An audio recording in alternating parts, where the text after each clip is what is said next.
Welcome, wrestling fans, to the Pro Wrestle Machine. Let's jump right into it. June 4, 2001 Wrestling Observer Newsletter. Hart Family WWF Issues Resurface.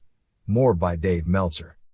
The realities of the Pride promotion as a business as it relates to both mixed martial arts and pro wrestling was shown as the end result of Pride 14 Clash of the Titans on May 27 at the Yokohama Arena. The show, which airs on June 16 in the United States in the limited dish market as a pay-per-view, and aired live as a pay-per-view in Japan, drew a sellout of 15,326, paying approximately $2 million for a show headlined by an interpromotional match of pro wrestlers, Kazuyuki Fujita, a New Japan wrestler who is in the Antonio Inoki New Japan rival camp, and Yoshihiro Takayama, one of the top heels, if that's the correct term, for pro wrestling Noah. This was the match that sold the building out, and it was the match that drew the most heated and anticipation live. This was much to the chagrin of the MMA core audience, who hated the matchup because it involved pro wrestlers against each other, and Takayama has no true shoot credentials, making it both suspicious going in, and not a quality main event from a sports standpoint.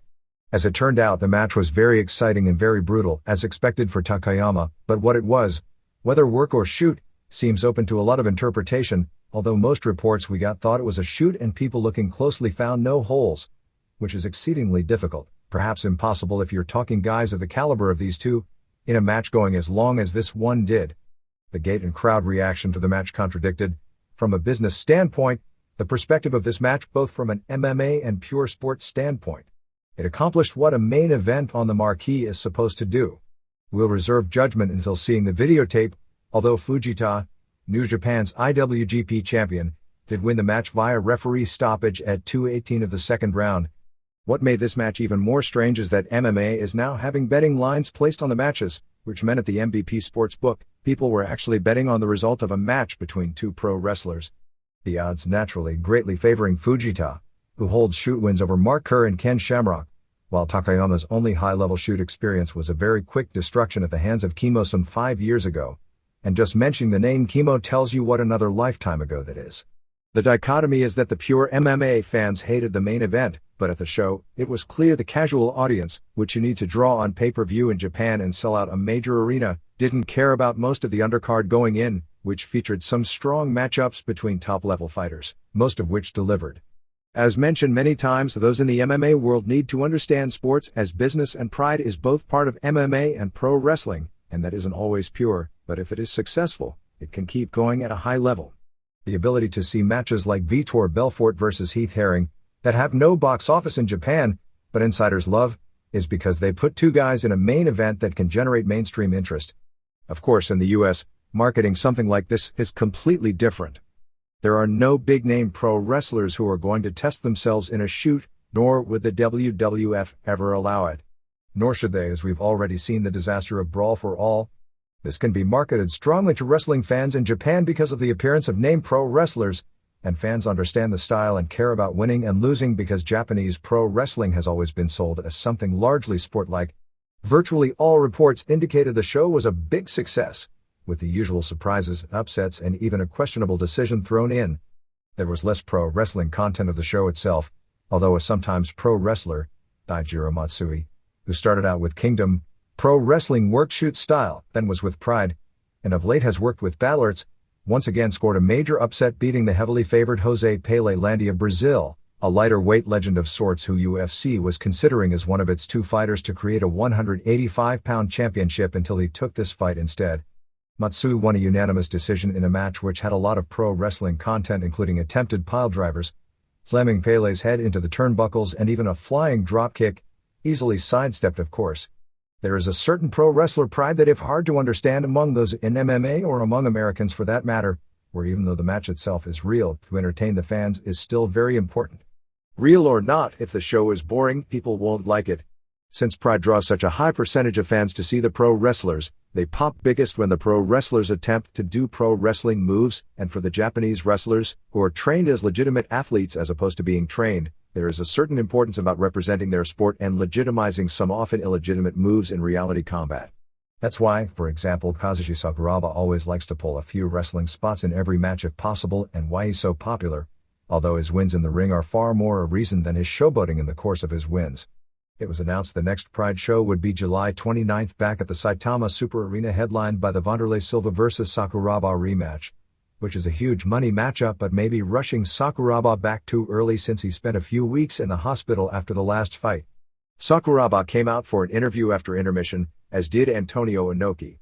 However, Inoki toned down and made no pro wrestling comments nor attempted to build up any future matches with pro wrestlers. The other interview segment came before the main event when Mark Coleman, Kevin Randleman, and UFC 170-pound champion Carlos Newton came to the ring. Coleman, who earlier in the week challenged for a match where both New Japan's top pro wrestling belts and his Pride belt would be at stake, said he was issuing an open challenge for the next show. Randleman and Newton also talked about fighting in Pride, although Newton did say a date, and did his interview in Japanese, which gets him over. After the event, Dream Stage Entertainment president Naoto Morishita said they were going to promote a Nobuhiko Takada vs Naoya Ogawa match in the fall at either the Tokyo Dome or Seibu Dome, which would be their biggest show of the year, no doubt once again infuriating the purists by booking a match that on paper should at least generate monster television numbers. He also talked about expanding the promotion, which at this point only runs major pay-per-view events several times per year. He talked about running house shows in small buildings, such as Korakuen Hall, called mini Pride events, to use to start pushing younger stars. He also said he wants to hold joint promotions with UFC and Pride together, and talked more about promoting in the United States and getting Athletic Commission sanctioning. This is going to be one really tricky deal. Pride does its pro wrestling matches and shoot matches on the same shows, and it's fine in Japan because that world is so cross-pollinated that literally even the corner men in the fights aren't sure what is what. That's no exaggeration, by the way, as I talked with a corner man from a recent Pride show involving pro wrestlers who made mention he didn't even know until halfway into the match whether it was a work or shoot. But in the US, it's a totally different game. Morishita also said that their goal is to promote Rickson Gracie vs Sakuraba in 2002. 1. Antonio Elvis Schembri defeated João de Oliveira in 7:17. Schembri came out to the song Hound Dog wearing an Elvis white jumpsuit. This will likely be edited off the pay-per-view.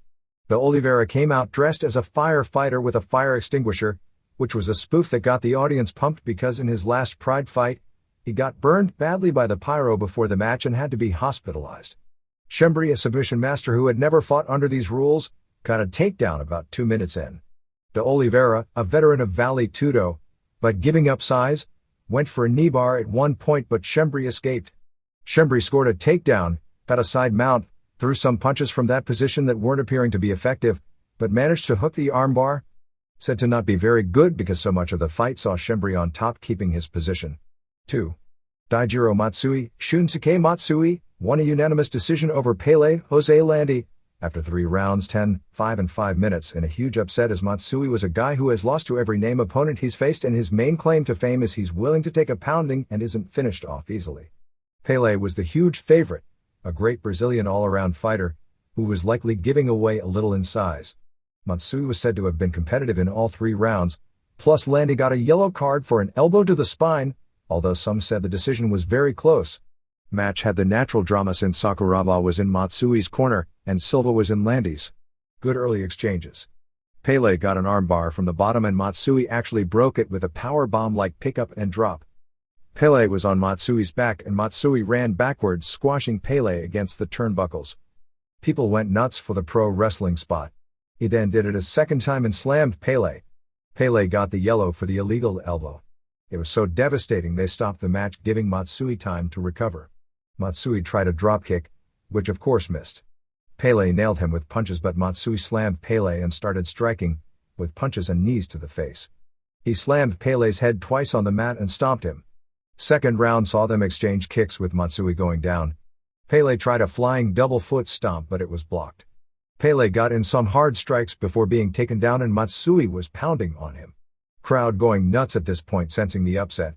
In the third round, Matsui tried another drop kick, and not only that, totally connected on it. Pele was knocked backwards from the kick but not off his feet. Pele got a good right early but ended up on top and pounding Matsui. Matsui went for an armbar but Pele got away. Matsui got a takedown and went for an armbar. Pele came back with punches and stomps, and Matsui got another takedown late in the fight. People really raved about this one being great, with most reports listing it as the best match on the show. 3. Chuck Liddell knocked out Guy Mesger in 1:21 of the second round. Ken Shamrock was in Mesger's corner. Meltzer started out strong, landing punches and kicks. They exchanged knees while in a clinch. Meltzer hit some solid punches and kicks, as well as combinations. Meltzer knocked Liddell down once with a right, however Meltzer, who easily won the first round, had his face all bloody when it was over. In the second round, both guys came out swinging, but Liddell hit 5 straight punches and Meltzer was knocked out and went out on a stretcher. Said to be another really good match. 4. Gary Goodridge beat Valentij Overeem via tap out in 2:39. I considered this an upset, but Goodridge was the favorite in the odds. Goodridge was able to block a takedown. Overeem went for an entangled armlock and Goodridge's arm looked like he was going to be forced to tap, but he powered out and wound up on top, throwing knee after knee to the face. Goodridge threw a few extra blows after the tap. Overeem was used to fighting with rings rules, where on the bottom, he didn't have to defend against either punches or knees to the face, so this changed his entire game.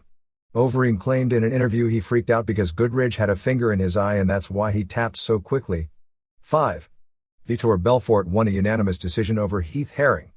They were grooming Herring for a shot at Coleman. Most reports said this was a bad decision, but 2 major points are that Belfort was giving up more than 10 kilograms, 22 pounds, which automatically gave him 1 point, and Herring got a yellow card, giving him a second point, so Herring may have dominated and still justly lost on points.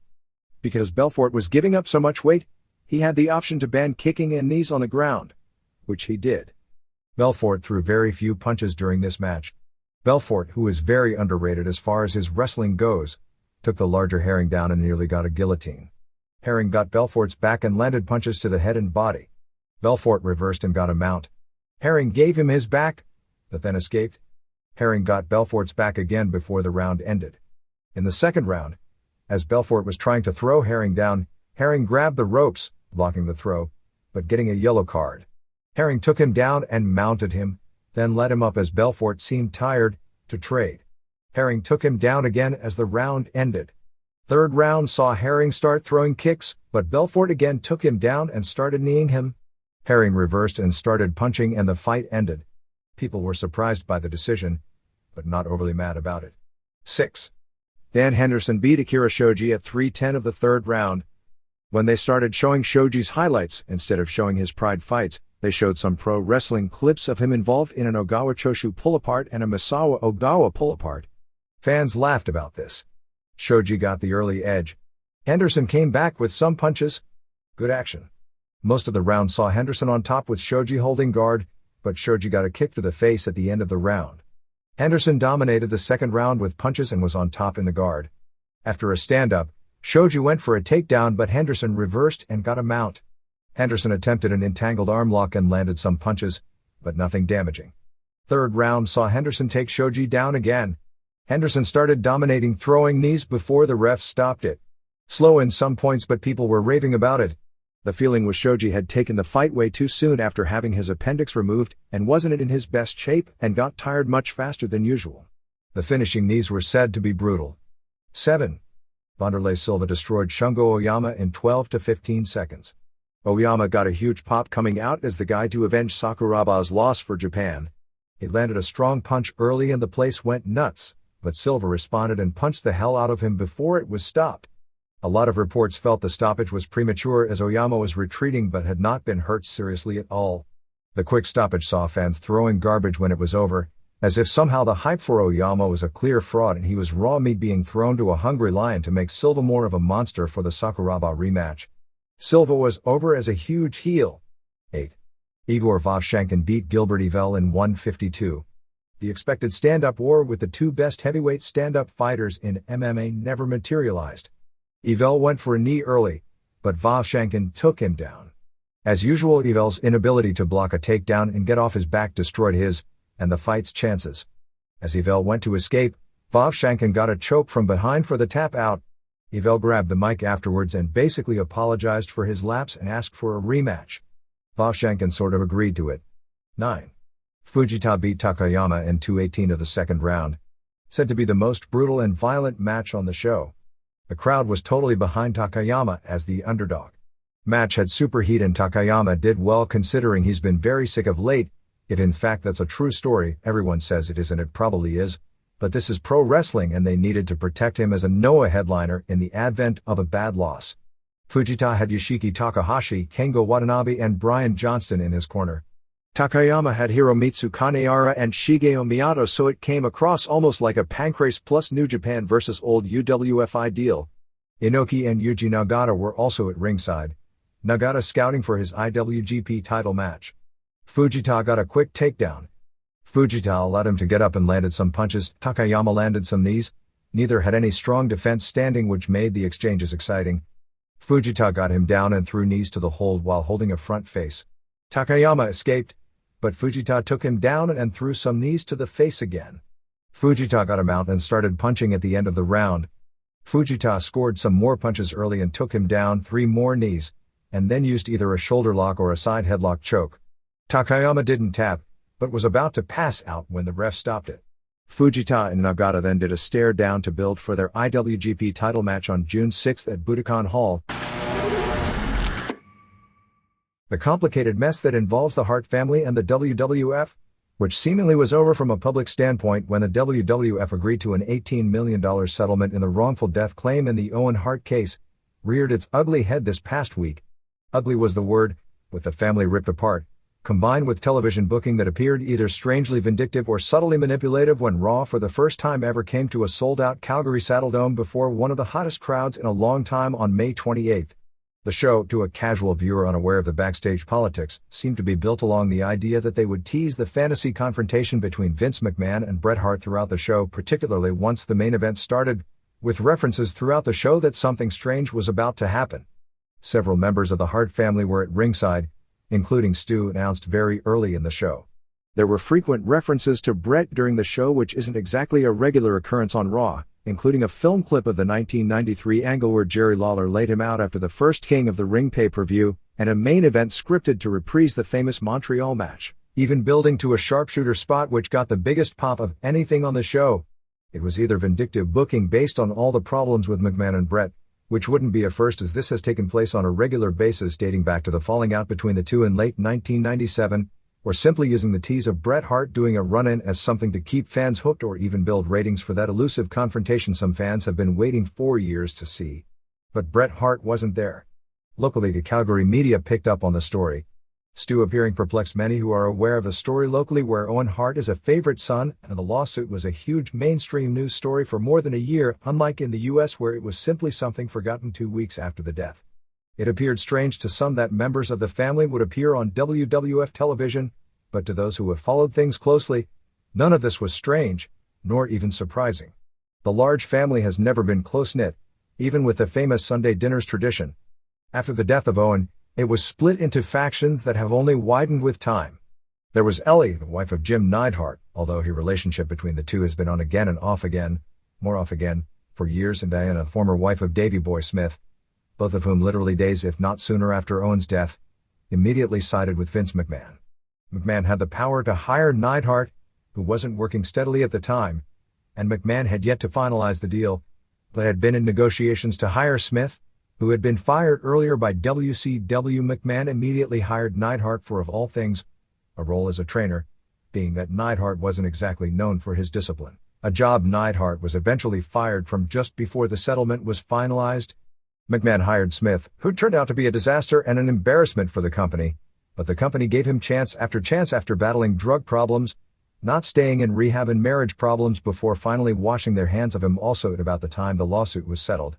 Most vociferous on the other side were Martha Hart and Bret, Owen's widow, who was never close with most of the family members and is now estranged from almost all of them since the aforementioned two nearly sabotaged her lawsuit. Although Bret has always downplayed what happened in Montreal as a serious issue in comparison to the death of his brother, the tag of being bitter about Montreal is probably the most convenient excuse of those wanting to diminish the magnitude of dealing with Owen's death, which has always made him a lightning rod for the case, even though he actually had nothing to do with any of the decision-making in the lawsuit. Ironically, the latest battle took place just 5 days after the 2-year anniversary of Owen's death. It was also days after announcement by Bruce of an Owen Hart web page that the WWF would help fund, which was done without any consulting of Martha and something she felt was in the worst of taste. It was also 1 year after an attempt to Bruce Hart to get the WWF to work with him to run a joint show honoring Owen and Stu was thwarted largely by Martha going public, saying she felt it was in bad taste at roughly the 1-year anniversary of the death, and with the lawsuit was still going on. Other family members at the time convinced Stu, now an 86-year-old wheelchair-bound pawn in this game, to publicly disown the idea, and he publicly came out against it, saying he didn't feel like being honored for his 85th birthday that May because it was the one-year anniversary of Owen's death, which basically very publicly killed the show, leaving both Bruce and the WWF with major egg on their face in the market. 1 year later, the lines were drawn again. Bruce again arranged with WWF a plan to honor Stu at the show. Once again, it is very much in question if Stu realized what was going on.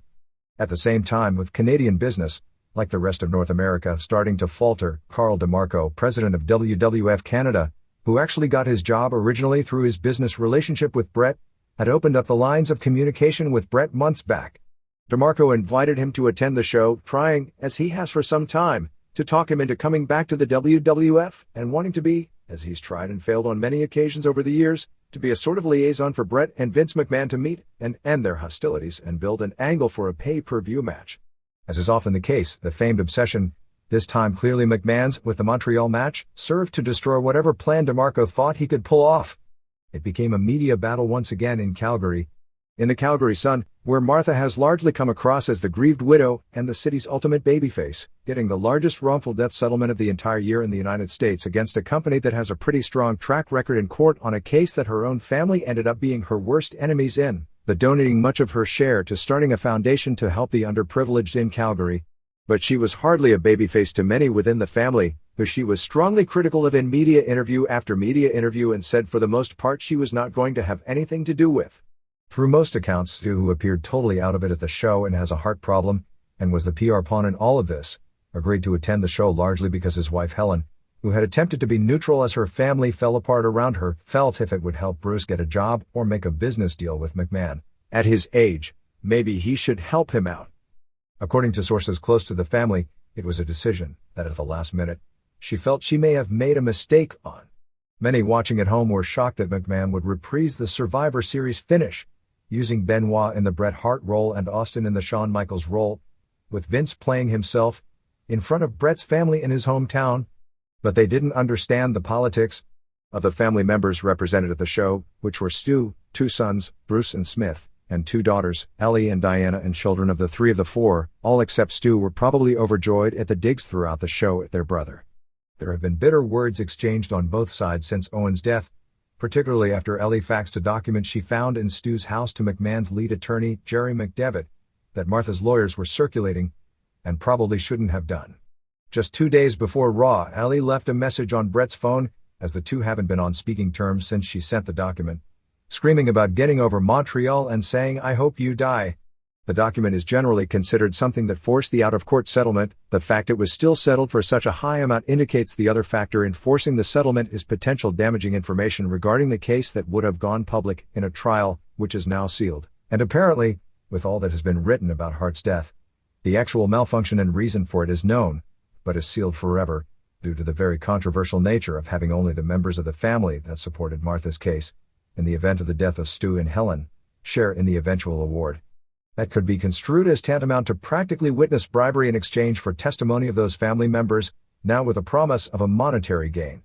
Bruce and Bret had not gotten along for some time, made worse after Owen's death when Bruce found out that Bret had ruined Bruce's one chance to be a mainline wrestling star in 1994 when Pat Patterson suggested a family feud using Bruce.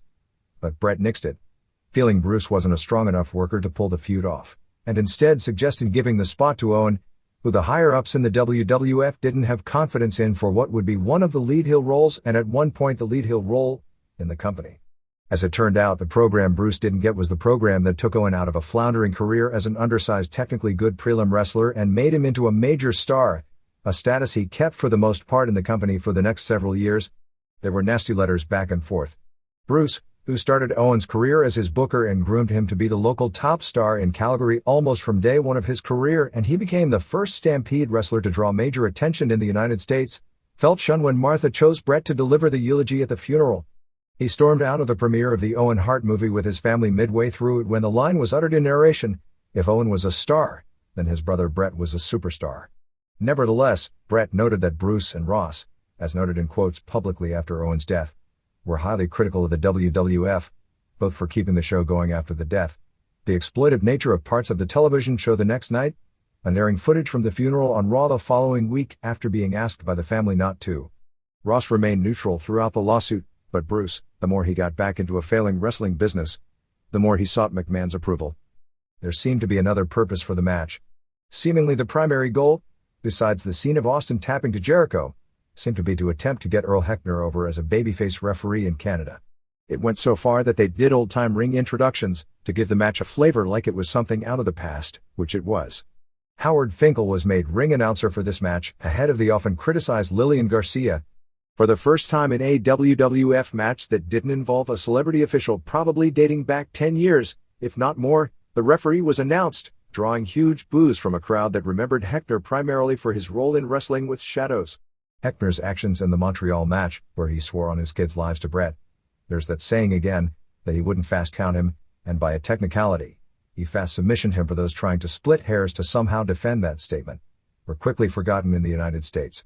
But in Canada, even 4 years later, Hebner has been vociferously booed and still the recipient of "you screwed Bret" chants, particularly in Toronto and in Western Canada. So in the only change to the famous match finish, this time Hebner refused to sell out and even shoved Vince down at the end, but it didn't matter, because Vince had the power to order the bell rang anyway as Austin held Benoit in the crossface, Benoit's own hold, in Benoit's home country and in the city where he started his wrestling career. This set up the happy ending, with Jericho doing a run and putting Austin in the walls, leading to Austin tapping to set up their pay-per-view match, and Benoit put Vince in the crossface, leading to Vince tapping. After the show went off the air, Benoit and Jericho went over to Stu and raised his hand, although sadly, he seemed largely oblivious to much of this and Bruce had to help raise his hand, and Jericho did an interview praising both Stu and Owen. Martha, in the local paper, said, "If anyone from the Hart family were to go to the show, it would be disrespectful and disgusting." Stu countered with a quote on Slam Wrestling saying he had no axe to grind with Vince, which Martha responded saying, "Whatever their motivation is, it's hurtful to me." Other local media reports were somewhat rolling their eyes at the idea the family would attend a show put on by the WWF, because of all the heat during the lawsuit and all the words said by both sides in the aftermath of the death. Bret himself made no public comment before Raw, but it was no secret he was very unhappy with Stu's decision. Bret hinted in his weekly column that Stu would be in Ottawa to receive one of the highest awards in the country, the Order of Canada, which actually was to take place later in the week but at one point was going to be used as a face-saving excuse if he had not attended. Stu getting honored was largely due to Bret's popularity, and to a lesser extent Owen's, in keeping the name alive, not to mention that the letter which got Stu honored was commissioned by him. But he bowed out of attending the ceremony this week after what happened and has distanced himself from much of the family. While he never considered attending the show or making a comeback doing what many feel would be one of the biggest angles in the history of the industry, as DeMarco has told him on many occasions is his dream to put together, he did open himself up to the possibility of meeting with Vince to bury their differences and discuss some outstanding issues. Even before this, he was still vehement about not going back under any circumstances long before these other issues surfaced. That ended up not happening, as much due to Vince not wanting the meeting anywhere but Connecticut, and then after what happened on Raw, it isn't likely to happen soon. In recent months, yet another issue had surfaced between the two of them, McMahon's using the name Hitman, which Hart had trademarked, for use for the New York XFL team. Very nasty legal letters had gone back and forth although no lawsuit was ever filed. The WWF felt they had gone through proper channels on getting the name, and ultimately, with it becoming obvious the league was going to fold, filing a lawsuit over it served no purpose. Bret did go out with Benoit after the match. The two didn't talk much wrestling, but Benoit was apologetic to him about having to do the finish meant to mock him. Although Bruce had been working for weeks about trying to get Stu honored at the show, few were aware of it until May 24th. Bret said he had no problem with Stu, Bruce or anyone meeting with McMahon but said he thought them appearing on television would be a slap in the face at himself and other family members because of what happened in the aftermath of Owen's death. He felt it would make the entire family look foolish publicly. While Martha was the only one making a public comment, both Keith and sister Georgia were both very upset and other siblings tried to stay out of the mess. Before the show, Bruce met with Vince. Some reports have the meeting lasting as much as 1 hour. It is believed Bruce tried to pitch an idea of using Stampede Wrestling as a developmental territory for the WWF, according to a family member who at this point is probably leaning toward Bruce's position but didn't attend the show, because Ellie now works for Stampede. The thought process was they felt Vince owed them making the company a developmental territory because he owed Ellie a lot for a role in siding with him and killing the lawsuit that could have cost him a lot more. Several in the WWF that night were very negative about Bruce, not about the meeting itself, although Martha publicly stated she felt family members even meeting about doing business with McMahon was hurtful to her. But people both in the WWF and out felt was putting the family and Stu on display at ringside, and shooting photos for the Stampede website with the various WWF wrestlers backstage was tacky under the circumstances. Diana, who has written a book that will be published locally for the Alberta market in September, had talked of attempting to get the WWF behind promoting her book, although it is not known if that subject was even discussed. On the Stampede website the next day, Bruce proclaimed the day as the Hart family and McMahon family reconciling their differences. In reality, all the family members at the show, except Stu and oldest living son Smith, had already sided with Vince against Martha for a year or more, largely due to their existing ties to the pro wrestling industry. Many of the family members now even have their own sons and daughters who dream of being wrestlers or valets, and McMahon runs the only real game left. Those who hadn't sided with Vince all along and no longer had ties to pro wrestling, from all accounts, still felt the same, and none of whom attended the show. I think this was as important to Stu as anyone else, Bruce said on the website. He has always contended that he doesn't have an axe to grind with Vince. Most of us in the family realize that what happened to Owen 2 years ago was an accident. We've had a relationship with the McMahons for 50 years, and it's best for everybody that we come together and look toward the future, instead of dwelling on one unforeseeable tragedy in the past. They also got their digs in at Bret, claiming his bitterness was due to personal animosity toward Vince dating before Owen's death, the famous Montreal defense, and Martha, whose negative comments were explained by saying she disliked wrestling before Owen died. Bruce wrote that vast majority of Stu and Helen's family are relieved to be able to close a difficult and bitter chapter in the family's history, even though the reality was that most of the siblings declined to attend the show. The reality is, behind all the rhetoric, what ended up happening was just opening the ugly wounds and getting in the way of potential family healing that much more. The most hurtful thing is people thinking any of this has to do with Montreal, said Bret. People don't see the big picture of the death of a brother and the McMahon legal team having to do so little to divide up the family. It's embarrassing that my own family members sold out their brother and Martha's lawsuit for their own selfish gain. As one gets lost in the arguments over 3 different marketing studies on pro wrestling, all, in a broad sense, yielding conflicting results, the question becomes what should be believed. There was the Gallup poll on popularity of sports, which, for the sake of argument, listed pro wrestling as a sport. It found it to be the least popular of the 11 sports surveyed among adults. But far more important, it found pro wrestling's adult audience skewing the lowest, by far, of any of the 11 sports surveyed, when it came to both income and education levels. Score 1 for the stereotypes that at this point are keeping new wrestling ventures off television, and ad rates for WWF lower than perhaps they should be, because so many premium advertisers won't buy time because of the feeling its audience is low rent. Then came the Applied Research and Consulting Survey, commissioned by WWF. This showed WWF adult viewers ranked above the national average in these very same categories. Finally came the TN media study of the average, a word used incorrectly in the study as we'll get into in a second, household that watches SmackDown, putting it at the bottom of all network programming, which was the most damaging information of all. There has long been a stereotype of pro wrestling fans as trailer park trash, that like country music and NASCAR, at least before NASCAR became cool. Like all stereotypes, it would probably unfair. It's probably also unfair, for all we know, to country music and NASCAR as well, even if, in the Gallup poll, the NASCAR demographics more strongly resembled those of pro wrestling than any other sport. As far as knowing what to believe, it really doesn't matter. Most in the media, as well as the advertising community, will likely take independent studies above WWF commissioned studies. That doesn't make them any more or less accurate necessarily.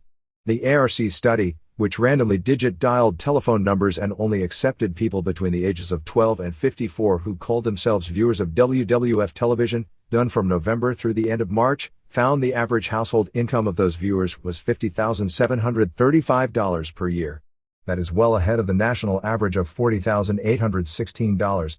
The Gallup survey measured adults 18 and older, which made sense why wrestling's popularity would skew less than other sports because wrestling is so much stronger between the ages of 12 and 30, and weakens greatly, while most of the other sports surveyed strengthen greatly, once viewers are above the age of 30.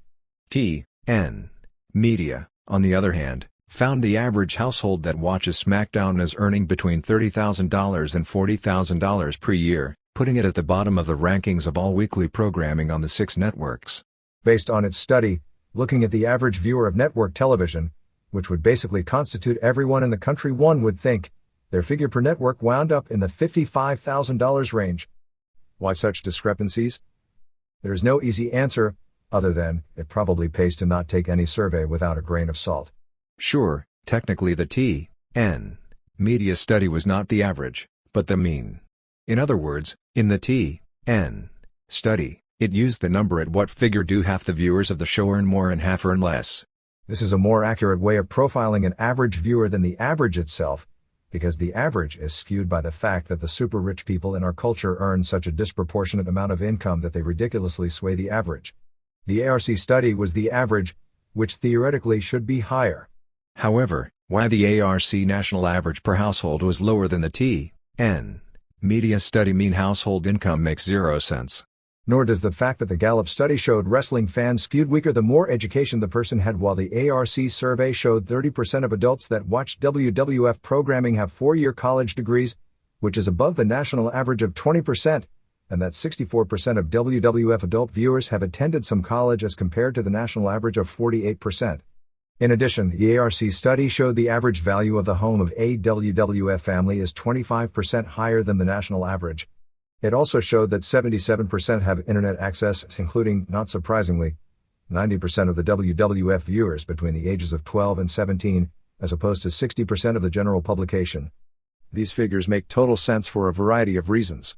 This information should make WWF programming a strong advertiser buy. The other surveys indicate the opposite. At least for now, the television industry is tending to believe the other surveys, as shown by the reluctance of advertisers to get behind pro wrestling and networks to get behind new startup companies because of the feeling they won't be able to sell the ad time at good enough rates. This is in spite of the strong pure ratings track record that pro wrestling has shown for the past 6 years, and on and off in many parts of the country, probably dating back to the infancy of television.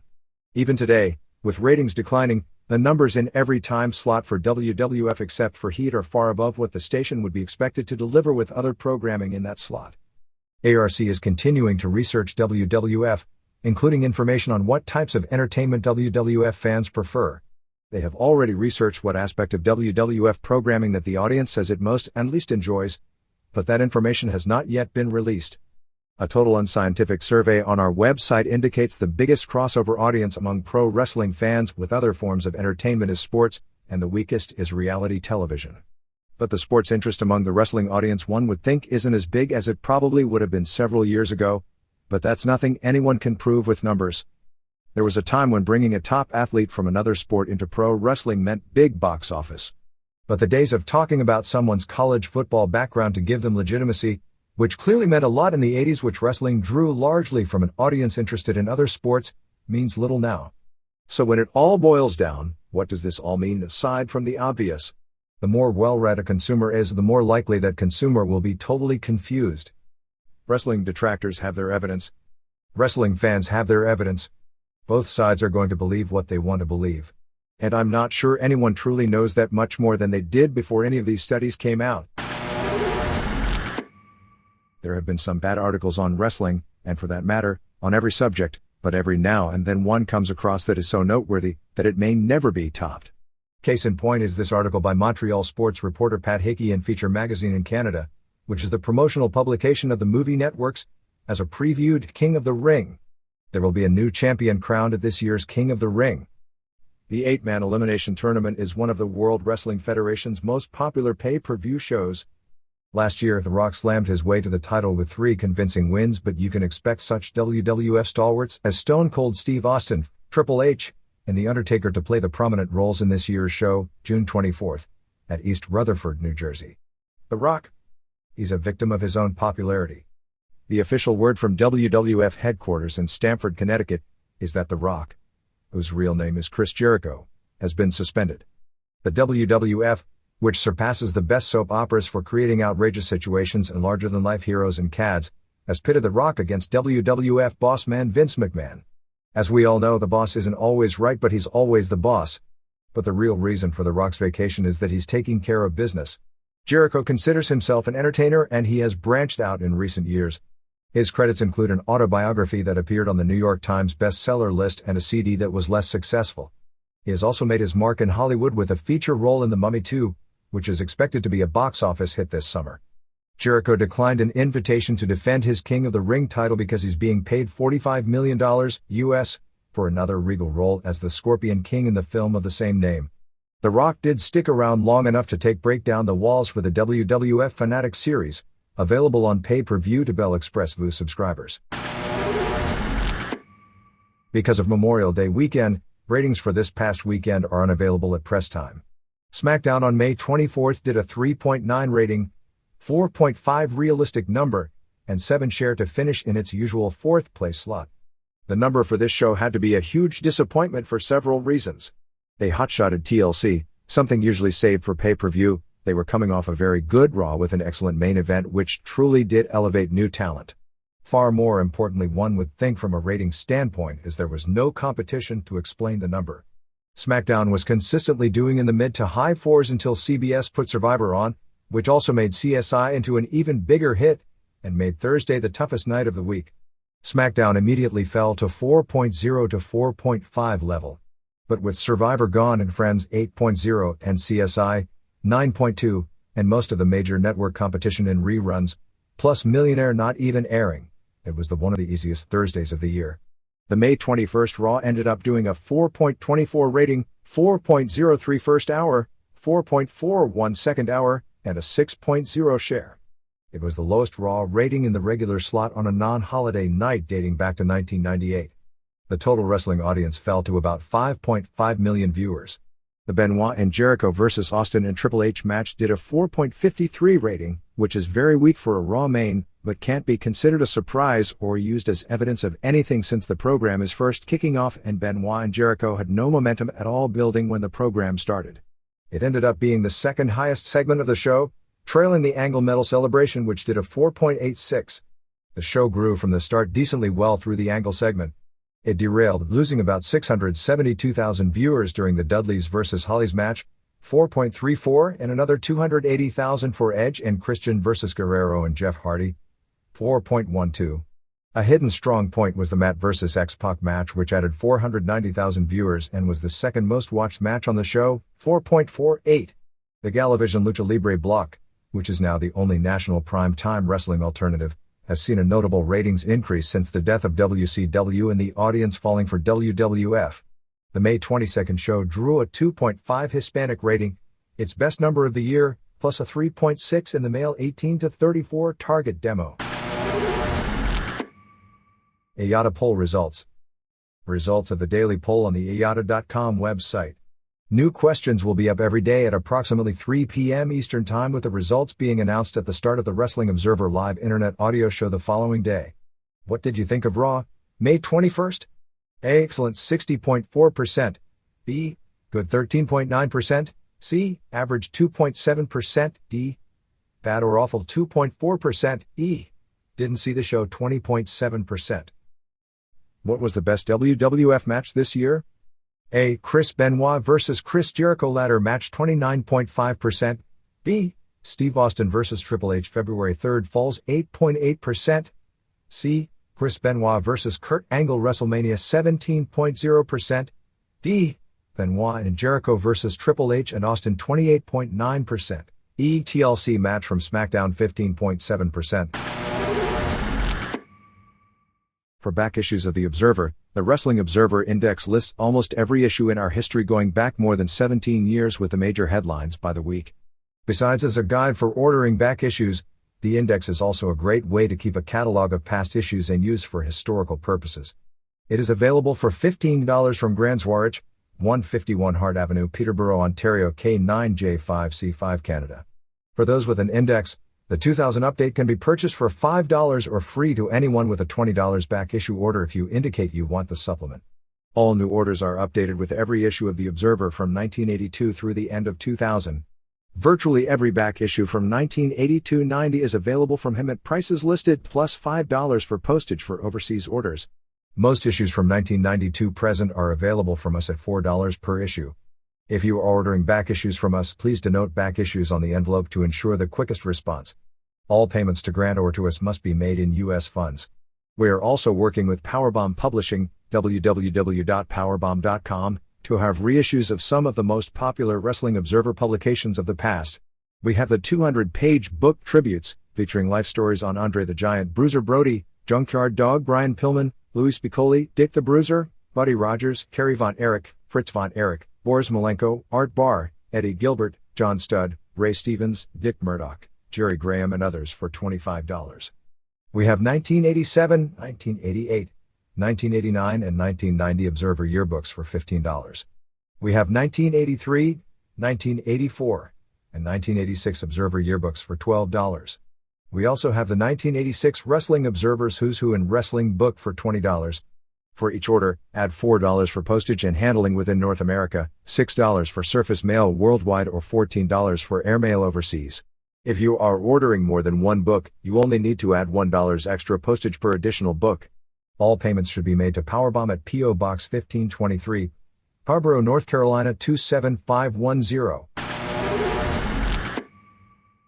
Wrestling Observer Live airs every Monday through Friday on the ayata.com sports channel on the internet from 5 to 7 p.m. Eastern Time and 2 to 4 p.m. Pacific Time. The show is available live throughout the world, and the most recent show is available 24 hours per day on archives to listen to at your convenience. Brian Alvarez and I open the show every day running down the latest news. We either have guests the remainder of the show taking listeners' phone calls and emails, or we take calls and emails. Even if you don't have access to a computer and just want to talk wrestling, you can reach us between those hours within North America at 1-877-392-3299, 1-877-AYATA-99, or from outside North America you can call collect and reverse charges at 1-212-977-1859. You can always email questions for the show 24 hours a day to us at davemeltzer@ayata.com. You can always check the WrestlingObserver.com website for the latest guest information. We're also on almost every Saturday at about 5:15 p.m. and Sunday at around midnight on Talk 640 in Toronto for Wrestling Observer Extra as part of the live audio Wrestling with Jeff Marek and Dan Lavronsky. We also have late-breaking news headlines on WrestlingObserver.com, which also includes television reviews and columns written by Brian Alvarez and Alex Merves. Pro Wrestling Noah. Estimated average attendance April 1, 2,386. March 2001, 2,101. Estimated average gate April 1, $76,343. March 2001, $67,490. Percentage of house shows sold at April 1, 28.6. March 2001, 30.0. Average television rating April 1, 2.53. Show premiered April 1st. Mexico. Vampiro is blaming the story last week about his behavior on his having heat with the reporter Laura Lozano of La Afición. There has been contact over the past week between Ultimo Dragon's people and Vampiro. He's scheduled to start shortly with EMLL.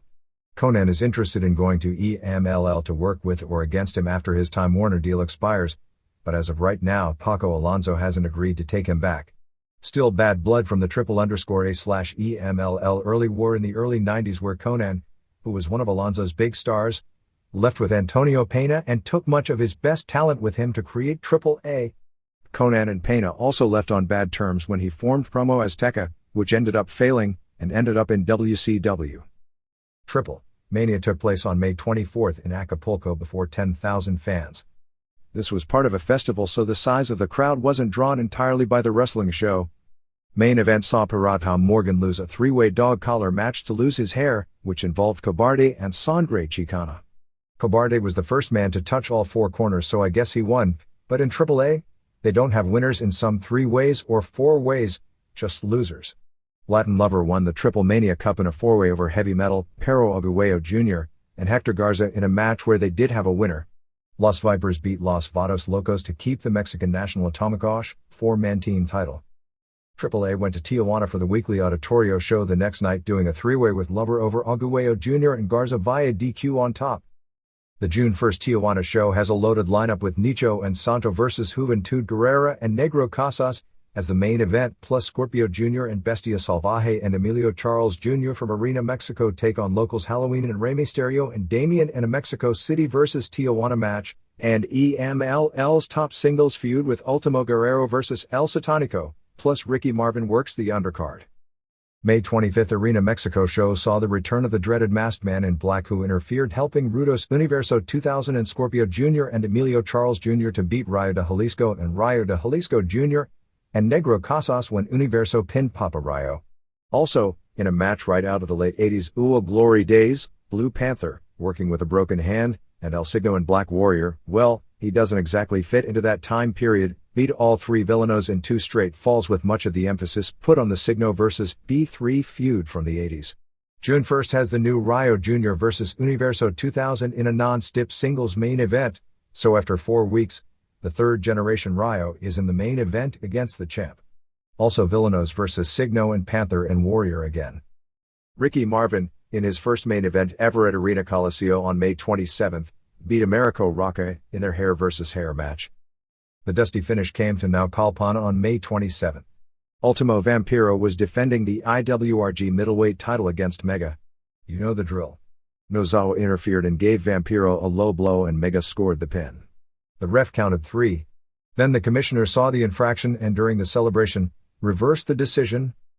May 31st in that building for a TV taping has Mike Segura and Ultimo Vampiro vs. Nozawa and Mazada in a hair and mask vs. double hair match.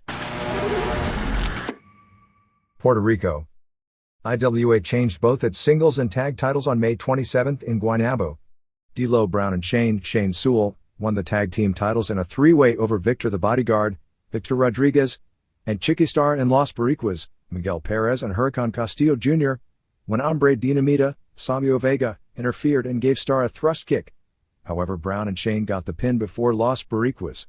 This started the dissension tease with Perez and Castillo mad that Dinamita cost them the belts. And the main event, which was a cage match, Nuevo Gran Apollo won the IWA heavyweight title from Ricky Banderas with a rock bottom on a chair. Conan and Ricky Santana from the former WCW worked for WWC this weekend. Conan was billed as AAA World Heavyweight Champion and wrestled area top heel Ray Gonzalez do a DDQ on May 26th in Ponce.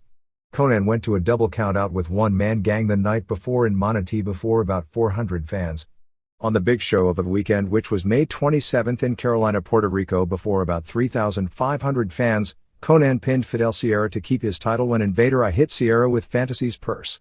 One-man gang pinned Carlos Colon on the show to win the hardcore title due to interference from El Nene. TV audience for pro wrestling, despite modest crowds, which is another example that there is not necessarily a correlation between what makes people watch TV and what makes people buy tickets. Another great example is New Japan's Fukuoka Dome show because the live crowd of 25,000 for the Choshu Ogawa match was modest, but the 21.1 rating of that match was off the charts, as on May 19th, WWC drew a 13.6 rating, IWA drew a 10.9 and WWF Metal drew a 7.6. The next day, WWC drew a 12.1 and IWA drew a 9.2. However, if WWC, IWA and WWF all ran big shows the same night, won't happen since WWF and IWA are affiliated, but if, with full crews, WWF would far outdraw the other two groups. All Japan. The Superpower Series opened up on May 26th in Morioka without either Genichiro Tenryu or Toshiaki Kawada on the first few nights. Tenryu will be back late this week. The big news was the return of Abdullah the Butcher, forming his old tag team with Giant Kimala 2 to beat Varsity Club of Steve Williams and Mike Rotundo in 442 when Butcher pinned Rotundo. Sabu is also on this tour working underneath. Sabu asked for a singles match with Butcher on June 8th at the Budokan Hall show, trying to do a current generation reprise of all the famous Butcher vs. Sheik matches in All Japan during the 70s. Motoko Baba is working hard to get more dates with Keiji Muto. Chad Collier may be headed in. Vampiro is waiting for word from Williams on a possible start date. Pro Wrestling Noah. The next tour starts on June 9th and will include a tournament to crown a new junior heavyweight champion. The idea is they want 12 wrestlers in the tournament, 6 of whom would be regular Noah natives and 3 of whom would be Japanese wrestlers from other groups, so they are looking at booking 3 top indie juniors from the US when Mitsuharu Masawa and Vader scout wrestlers this week. Vader will miss the tour as he's undergoing shoulder surgery. The July tour will be July 14th to July 27th, ending with the company's first show ever at the old home of All Japan Pro Wrestling, Budokan Hall, for what is being billed as their first anniversary show. Company started out late August. Tour ended with a reported 4,100 at the Yokohama Bunka Gym on May 25th.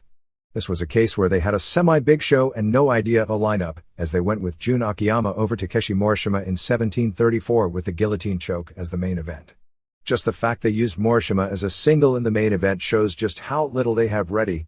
The good thing is they do have a strong group of younger wrestlers who can be stars in a couple of years with the right exposure, but it's going to be a tough period until they are ready. May 18th TV show did a poor 1.3 rating. New Japan. Mark Coleman and Kevin Randleman came to Japan for the Pride show, and Coleman challenged the winner of the June 6th IWGP title match with Kazuyuki Fujita vs Yuji Nagata to a 4-belt title match that would likely take place either July 20th at the Sapporo Dome or October 8th at the Tokyo Dome. To add luster to the June 6th match, Jun Akiyama of Noah will be at ringside for the Fujita Nagata match. NTV, which has a contract with Akiyama since he's under contract to Noah, the networks in Japan have exclusive contracts with the wrestlers of the promotion, has agreed to allow TV Asahi to show Akiyama at ringside, since I guess the feeling is a program on both channels involving the two eventually benefits both sides. Tatsumi Fujinami and Mitsuharu Misawa met at Narita Airport to work out the Nagata-Akiyama program. The Coleman vs Fujita or Nagata match is basically what Antonio Inoki had been building all along to kind of create a world champion of both pro wrestling and shooting, which sounds ridiculous unless you grew up with Inoki, where it makes perfect sense. Whether the fans care is another issue, but in the strange value structure of wanting the world champion in pro wrestling to be the toughest guy on the planet, which is what old-time promoters probably would have loved, it is an issue. It sounds so 1920s though. Coleman has both the Pride World Heavyweight title from winning the tournament last year in a shoot, and the WWF World Martial Arts title belt that Inoki was famous for holding and gave him that he actually won in a shoot with Alan Goes. Fujita right now has both the old IWGP belt that Inoki was famous for holding, which Inoki gave him as a gift, along with the new IWGP belt that he won from Scott Norton at the Osaka Dome show. As it turned out, Inoki and Akira Maeda were on the same plane to Japan on May 25th, and the two apparently talked a lot on the plane. Maeda's company seems to be in bad shape. If that's the case, there is always a way to make money with Inoki's guys going against Maeda's guys, as that's always been the key to how they've built their business. The June 23rd TV show has been expanded to 2 hours, from 2 to 4 m, with the first hour being taped from June 6th at Budokan Hall pay-per-view highlights, and the second hour being taped on June 8th at the All Japan show at Budokan Hall, highlighting the matches involving New Japan wrestlers on the show. Super Junior Tournament standings as of press time. A block: Jushin Liger 4-0, Silver King 3-1, El Samurai 3-2, Grand Naniwa 2-3, Chris Candido 1-3, Wataru Inoue 0-4. B block has Minoru Tanaka 3-1, Akira 3-1, Dr. Wagner Jr. 3-1, Shocker 3-2, Shinya Makabe 1-2, Katsuyori Shibata 0-5. On June 1st in Takamatsu, the A block and B block both have key matches with Liger vs Silver King, which pretty well determines the championship in that block, and Tanaka vs Wagner Jr. and Akira vs Makabe, which will sort out the B block. Thus far, this has not been much of a tournament as far as impact, creating a new star or anything like that. It figures to end up with Liger vs Tanaka, who are only two native stars of the junior division anyway, with Atani and Takaiwa gone and Kanemoto injured. The only booking thing out of this that makes sense is Liger going over, since Tanaka already holds the title, and beating Liger just takes Liger down a peg as challenger. On the May 29th Osaka Pro Wrestling show at Tokyo Korakuen Hall, which drew an announced 1,566 fans, IWGP Junior Tag Champs Liger and Samurai lost a non-title match to Super Delphin and Takahiro Murahama in 13:57, and Delphin scored a clean pin on Liger to set up a title match on June 22nd in Nagaoka, which is the first day of the next New Japan tour. Liger and Samurai are also expected to do a program with Geto and Jado, stemming from their doing a run-in on the opening ceremony in the Juniors tournament last week. In the Super Juniors matches, on May 25th in Fukushima, Samurai beat Candido in 4:53 with a chicken wing. The time of the match seems to indicate something not positive regarding Candido. Tanaka beat Shibata in 6:24 with a half crab. Wagner Jr. beat Akira in 11:38 with the Michinoku driver, and Liger pinning Naniwa in 14:05 with the brainbuster. Main event on that show was really scary, with Kojima and Tenzan, who are a hell of a team, beating Nakanishi and Kenzo Suzuki. The idea of Suzuki in a main event at this point shows just how much the company is lacking depth. May 26th in Ebina had Naniwa over Inoue, Akira pinned Shibata, Wagner over Makabe, and Samurai beat King. May 27 in Shizuoka before a sellout 3,300 saw Makabe pinned Shibata in 6:23 with a German suplex. Condito pinned Naniwa for his first win in 8:01 with a Liger bomb. Tanaka beat Shocker in 12:53 and Liger pinned Samurai in 13:26 with a brainbuster. May 28 in Sendai was a TV taping. In the tournament matches, Shocker pinned Shibata, Naniwa pinned Samurai and Akira pinned Tanaka, which was said to be the highlight of the show. Nagata beat Brian Johnston to help build his singles title match against Fujita, since Johnston is one of Fujita's trainers. Main was Kojima and Tenzan over Muto and Liger. After the match, Kojima offered to shake Muto's hand but Tenzan tried to stop him, teasing dissension. Chono, who didn't wrestle on the show, came out and also tried to stop Kojima. Muto then shook Kojima's hand, but it was all a ruse as Team 2000 laid both Muto and Liger out again to end the show. They won't announce Muto's opponent on a June 6 pay-per-view until the music for the opponent plays in the building. The most notable guys not on the card, besides Kensuke Sasaki who is taking time off to be repackaged, are Liger, Osamu Nishimura, and Chono. The original plan for the pay-per-view was Muto vs Riki Choshu, but that seems to have fallen apart. The Sapporo Dome, probably because it's the first time there has ever been pro wrestling in that building, has already sold out ringside and all the most expensive tickets before anything has been announced. May 19th TV show did a poor 1.6 rating. Other Japan notes. Add AJW's Yumiko Hata, 34, to the list of those running for the House of Councilors. It will be Hata's second time running for office, as she failed in a 1998 attempt. Also running for office is Shigeo Sugiyama, the former publisher of Weekly Pro Wrestling magazine. One of the political parties on May 28 asked Antonio Inoki to run. Can you imagine after all the problems when he was in office with the scandals, that parties are now recruiting him again? Shinya Hashimoto will be at the May 30th UPW show in Los Angeles and make a final decision on who to bring in for the June 14th Osaka show. Naohiro Hoshikawa will be working the UPW show. At this point, the show appears to be a box office disaster waiting to happen as Osaka has always been a tough city to draw in this lineup, has nothing to make anyone want to buy tickets. Thus far announced are Hashimoto vs Tom Howard of UPW as the main event. They are trying to push Howard more as a former US Green Beret than as a pro wrestler, but that kind of gimmick stuff that worked in the 70s when they would do things like that to sell tickets for no names against Inoki. There was a mystery about fighting and people believed fake hype more, but that won't fly to today's audience. Naoya Ogawa vs X, Shinjiro Otani vs Kazunari Murakami, a rematch of a tremendous match Murakami won on the first 01 pay-per-view event in March. Kengo Watanabe vs X in a Pancrase rules match. Tatsuhiro Takaiwa and Alexander Otsuka vs Nathan Jones and John Heidenreich of UPW.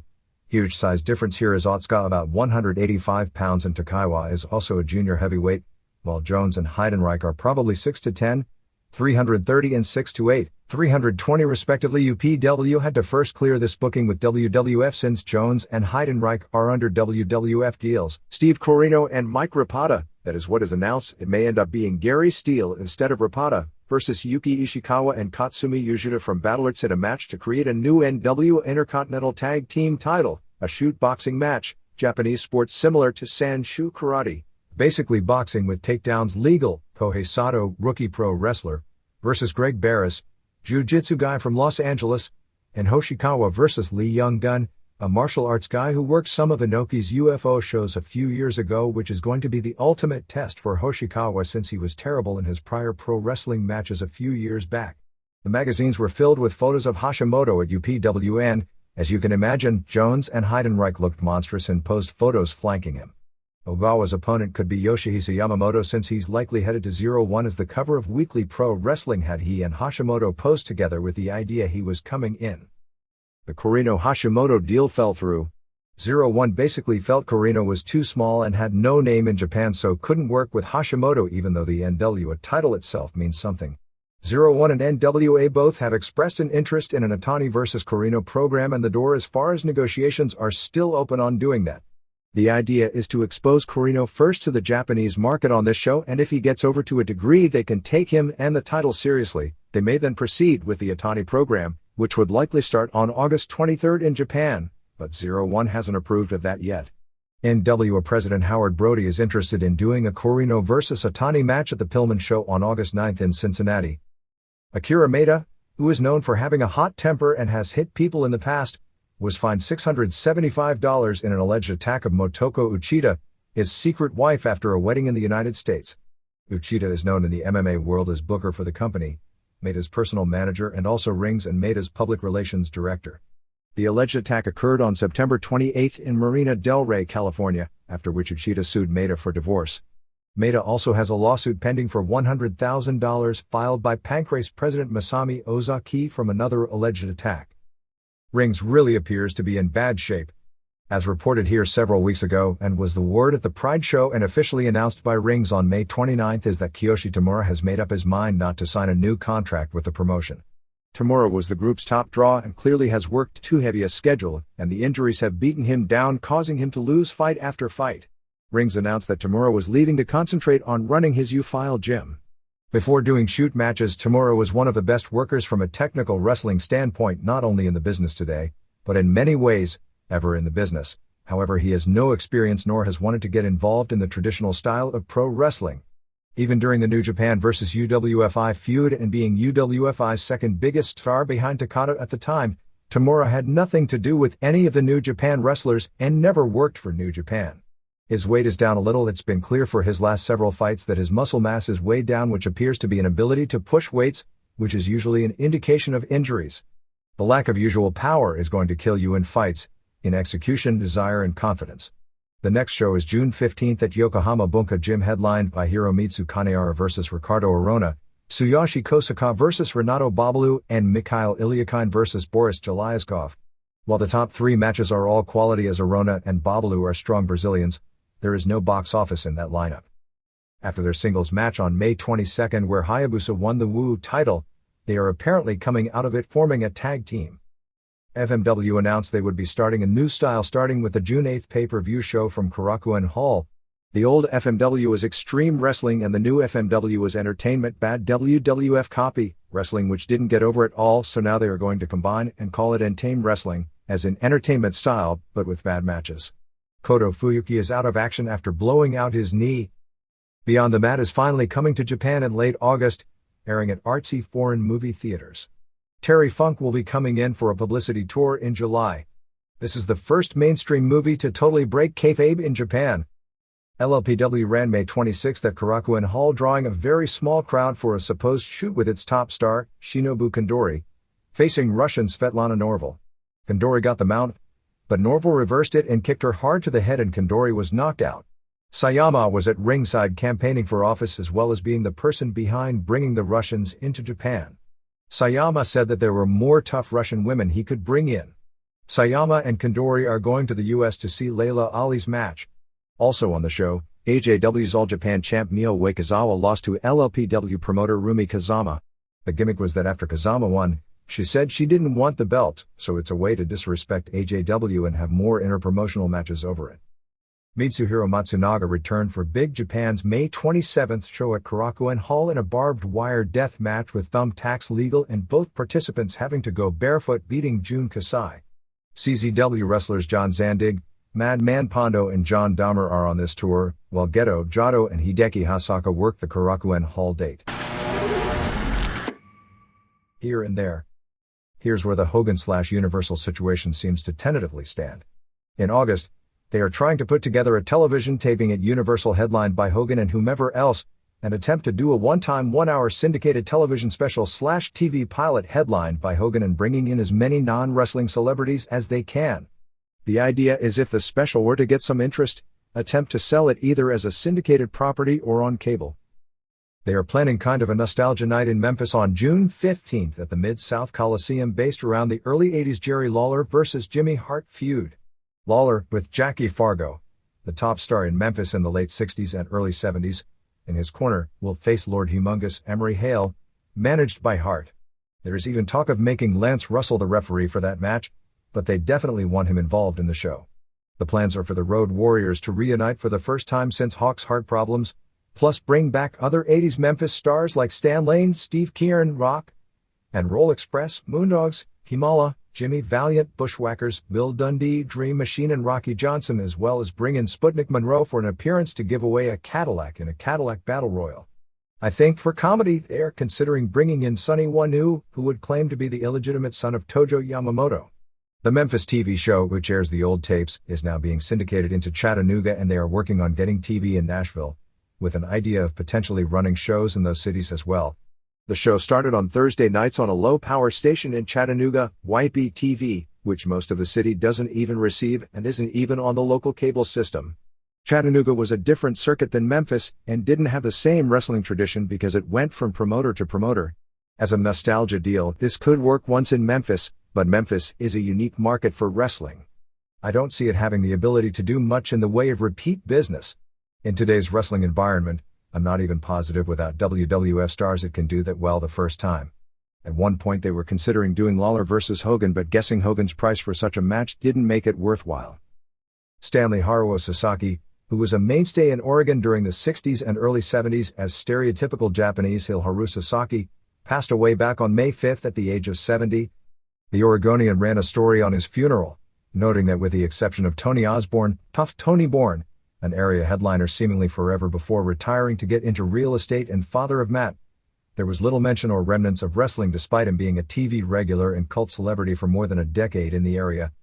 Columnist Steve Doyne noted that the crowd at the funeral paid far more attention to photos of the older Sasaki golfing and surrounded by grandchildren opening Christmas presents than the photos of him as a wrestler. It was said Sasaki, after leaving wrestling in the mid-70s to become a car salesman in his longtime hometown Lake Oswego, Oregon for a short period of time, before settling into a job at the seafood counter at the local Safeway, pretty much put wrestling behind him and rarely talked about it. But it would hit him hard at certain points, such as when rival Stan Stasiak, Sean's father, and Lonnie Moon Dog Main passed away. Billed at 5'6" and 230 pounds, although he was even smaller than that, and known at one point as the Great Sasaki during his most famous run in California, he was a tiny man by the standards of wrestlers in that era. He was a regular as Don Owen used a lot of smaller men on his circuit, and the Japanese gimmick was easy for getting undercard heat. Probably his best career run would have been in 1968 in San Francisco when he held that area's version of the NWO World Tag Team titles with local legend Kenji Shibuya and feuded with Pedro Morales and Pepper Gomez. Sasaki, billed as the Snake, came back to San Francisco in 1971-72 as manager of U.S. champion Paul DeMarco and occasionally working as his tag team partner, including doing a rare feud involving promoter Roy Shire, which was in some ways almost a forerunner of the program Bill Watts often used as a promoter. Although he played the Japanese heel role well, it was difficult for him outside of Oregon to get over in the ring because he was so small, but he was effective in the manager role even though he wasn't a strong interview, but because he was good at maneuvering outside the ring and they put heat on the salt-throwing gimmick. Sasaki never held the Pacific Northwest singles title, but held the tag team title numerous times with partners like King Curtis Aokiya, 1962, Stasiak, 1965, and Mr. Fuji, 1966, and twice more in 1970 during the heyday of the Tony Bourne and Lonnie Main babyface team that was that area's tag team legends, but most of the time was underneath in a preliminary role. Like most of the heel Japanese wrestlers of that era, he was actually Hawaiian, born February 1, 1931 in Honolulu. He was working as a school teacher when he became interested in being a wrestler and was trained by former NCAA heavyweight champion George Bolas, the famous Zebra Kid. He started wrestling in late 1955 and during his career worked small regional territories around the country, holding singles titles in Missouri and Oklahoma. Brian James, Road Dogg, was arrested on May 25 at the NWA Mid-Atlantic Wrestling Show in Conway, South Carolina at the high school. It started with Road Dogg signing autographs during intermission with the show running late and a long line waiting for photos and autographs. The promoter sent a messenger to Road Dogg asking him to finish up in 10 minutes. Road Dogg responded with some vulgarity, including some on the PA system, and refused. Some people from the school and the police asked a second time and he agreed to leave the ring, and told me to come to a corner of the gym and he'd still do photos. They still didn't start the matches, and intermission by this point had lasted more than 30 minutes when he was again asked to stop doing the photos and the police asked him to go outside. He went outside, as did Arn Anderson, who was also working the show and trying to settle him down, but didn't succeed, and James was arrested and charged with a misdemeanor disorderly conduct and held in jail for an hour before they let him leave. He paid an undisclosed fine. Because of all this, the Road Dogg vs. Barbarian main event never took place and fans weren't happy. Police were called to the high school for fear of possible fan violence because he wasn't going to wrestle. Roddy Piper, 50, wrestled on May 18 in Coeur d'Alene, Idaho for Matt Osborne on a show that drew 900 fans, beating Michelle Starr.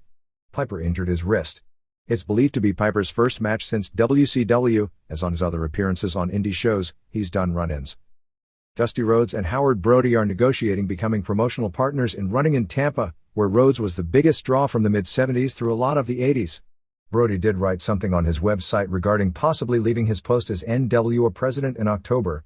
There have constantly been differences of opinions between a lot of the promoters, who don't understand or agree with his attempting to make deals for the NWA champ to wrestle in Japan and for his putting the NWA title on Naoya Ogawa and attempts to get it on Shinya Hashimoto, who rarely if ever would appear on shows for the smaller NWA groups in the US but would give the belt itself more recognition. Ogawa's refusal to drop the belt in the ring when his run was over didn't help his cause. XPW ran May 26 at the Olympic in Los Angeles, drawing about 1,000 fans for a main event of Messiah over New Jack to win the XPW title. Sabu was the champion, but was announced as being injured, actually touring for All Japan, so they announced that New Jack would be defending the title for Sabu and he lost it for him. New Jack did a dive off the balcony at the Olympic, which is very high, although nowhere close to the 35 feet claimed, onto Vic Grimes. Reports on the show, which included Vampiro ICP, Major Guns, Halloween and Damien, as the top stars, were that the Revolution Pro match which opened the show blew away everything on the show, with everyone raving about Super Dragon and Rising Sun in particular. Vampiro and Shaggy vs. Halloween and Damien was said to be okay and everything else was said to be something less than that. That same night nearby in El Monte, CAFMLL drew its smallest crowd to date of about 600 fans for a show headlined by Mil Mascaras and Tinieblas Jr. and Lizmark over Rey Mysterio and Blue Panther and Poison. They had drawn an estimated 10,000 just 3 weeks earlier for a free show, so it was way too soon to come back with a paid show after that. Still, they were talking about returning on either June 16th or June 23rd. Kendall Windham is no longer wrestling.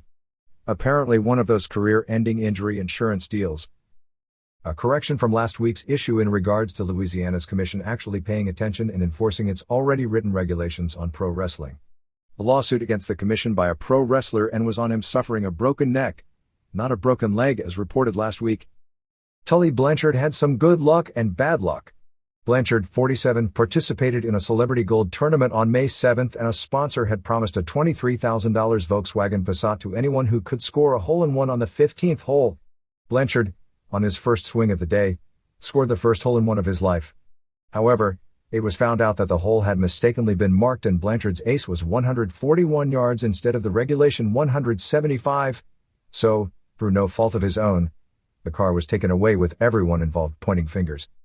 Jeff Peterson, the teenage indie wrestler who has been battling cancer, received a $1,800 scholarship to St. Petersburg Junior College from the American Cancer Society for writing a 1,000-word essay about his occupational, educational and physiological goals.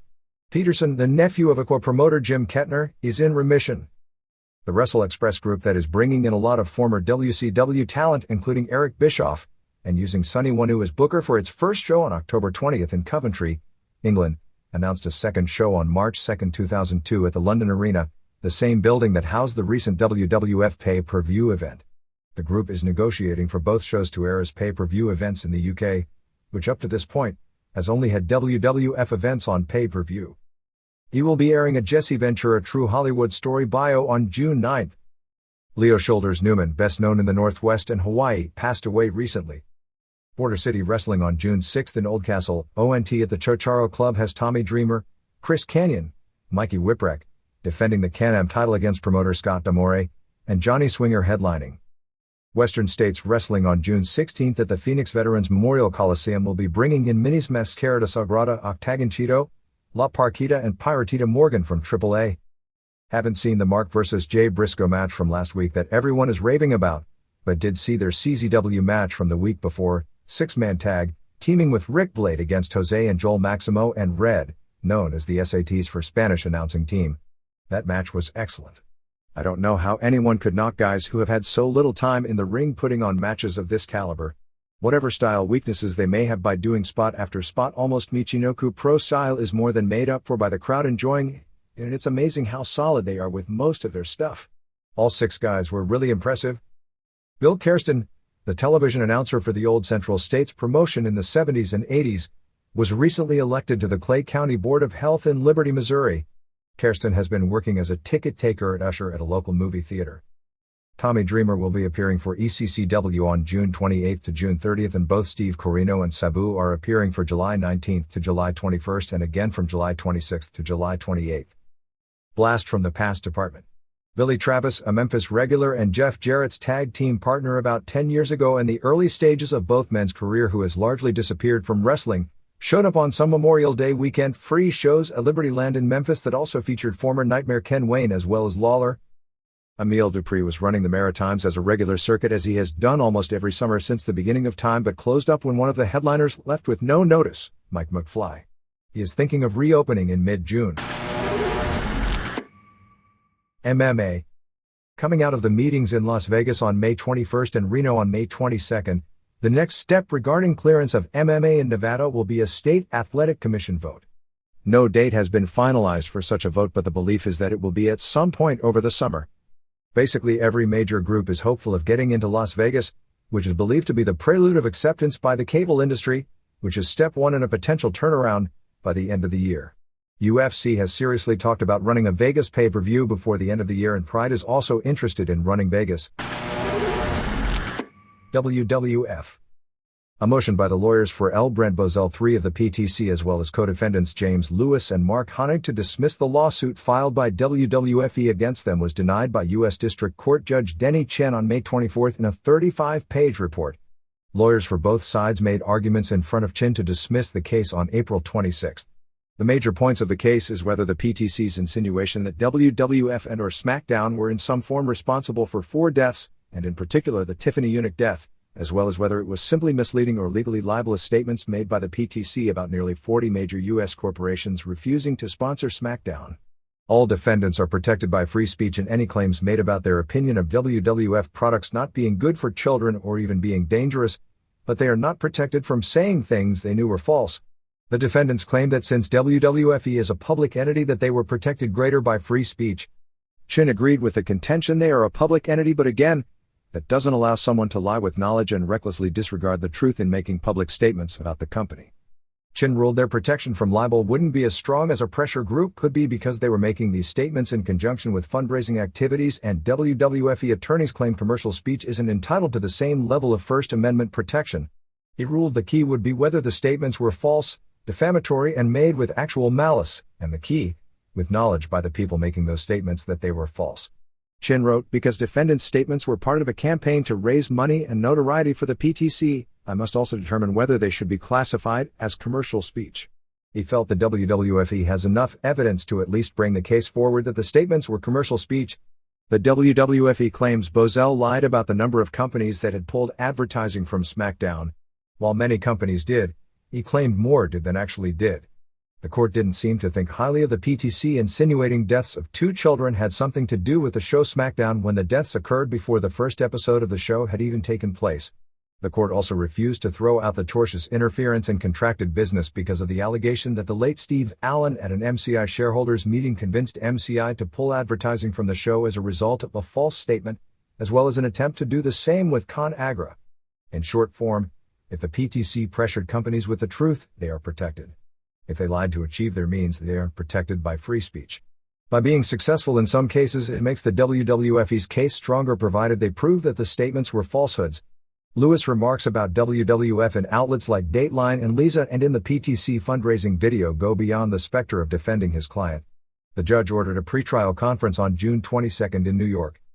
Foley's book will have at least 2 weeks at number 1 on the New York Times bestseller list for nonfiction, as it was confirmed as number 1 on the list that comes out on June 4.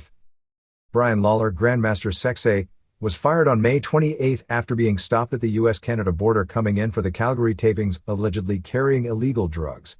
WWF lawyers had to get involved, and when Lawler got to the building in Calgary, he was told he was being let go. Originally, he was scheduled to be in a 6-man tag on the show with Blackman and Stratus versus Saturn and Terry and Malenko. Malenko ended up just being in the corner of Saturn. There is absolutely no correlation between this and his father and stepmother, as strange as that sounds, departure of the company more than coincidence. Lawler becomes the 3rd WWF performer in a matter of a few months either fired or not being used because of perceived problems having to do with drugs. At this point, it appears King of the Ring will be Austin versus Jericho for the WWF title, Undertaker versus whomever this Black Scorpion gimmick turns out to be, and Shane versus Angle. According to a key insider, Snow will be training Shane for the Angle match. Raw on May 28 was taped in Calgary, and the setting was more than significant for a show that was pretty intriguing, but also totally weird. The show opened with Vince coming out. Because of the local public perception of Vince, because of the aftermath of the death of Owen and the public battle with Owen's widow, this is probably the market where the general public disdain of Vince goes far beyond liking to hate his wrestling character. He got as strong a heel reaction as he's gotten in a long time. As expected, the crowd reactions in certain parts of this show were off the charts. Jericho interrupted him, and his mic didn't work. They did some impromptu interplay about that. Jericho challenged Austin to a title match.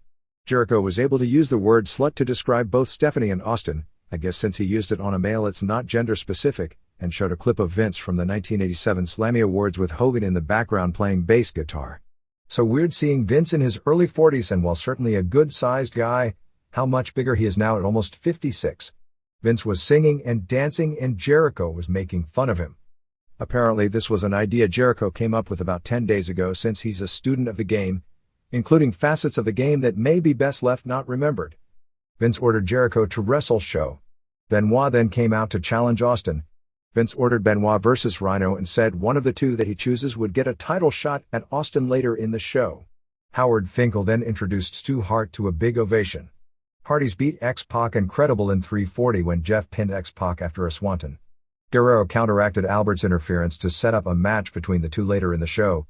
Terry, wearing a very skimpy outfit, had this makeup room argument with Trish, basically making fun of what each was wearing. Benoit beat Rhino in 326 when Rhino went for the gore. Benoit sidestepped him and got the crossface. Rhino took 5 German suplexes and a top rope superplex all in this short match. Crowd was nuts for Benoit as well as Jericho all night long, which is exactly what they need to make it appear the momentum for the two is growing at a time it needs to be. Benoit came across like a total superstar because of the crowd's reaction to him here. Blackman and Stratus beat Saturn and Terry in 332. The women were in long enough to where it was terrible, including one of the most campy mistimed bulldog headlock spots by Stratus on Terry. Blackman spanked Terry at another point.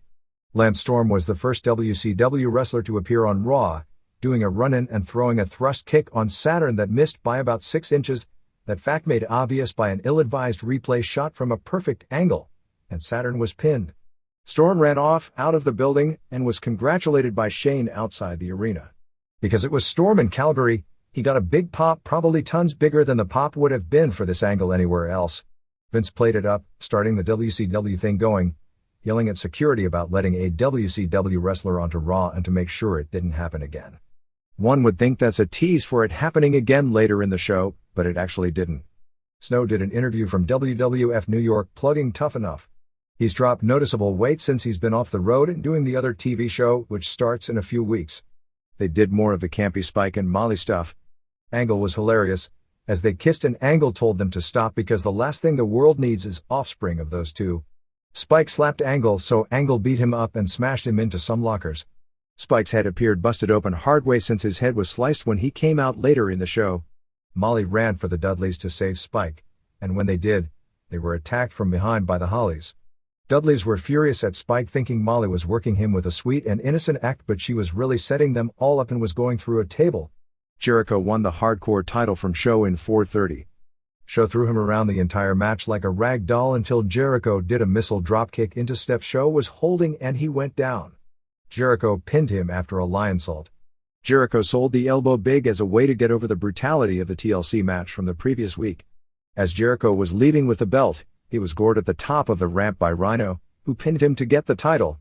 Being that Jericho right now needs all the help he can get in getting over as a pay-per-view headliner, the idea of seeing him pinned by Rhino, even in a fluke setting, probably could have been done on another week, as the hardcore belt basically means nothing anyway. Probably would have served the same purpose for Show to never get the belt, and for Jericho to just beat him in a straight singles. Guerrero pinned Albert. Exact same match as the previous one, except better. Albert killed him the whole match until Lita distracted Albert as he set up the Baldo bomb. Guerrero got the pin in 250 after a roll-up, and Guerrero hugged Lita after, then seemed apologetic about it, shook her hand in thanks. Crowd wasn't into that match at all. Showed a clip of Foley on the Today Show. Nothing notable.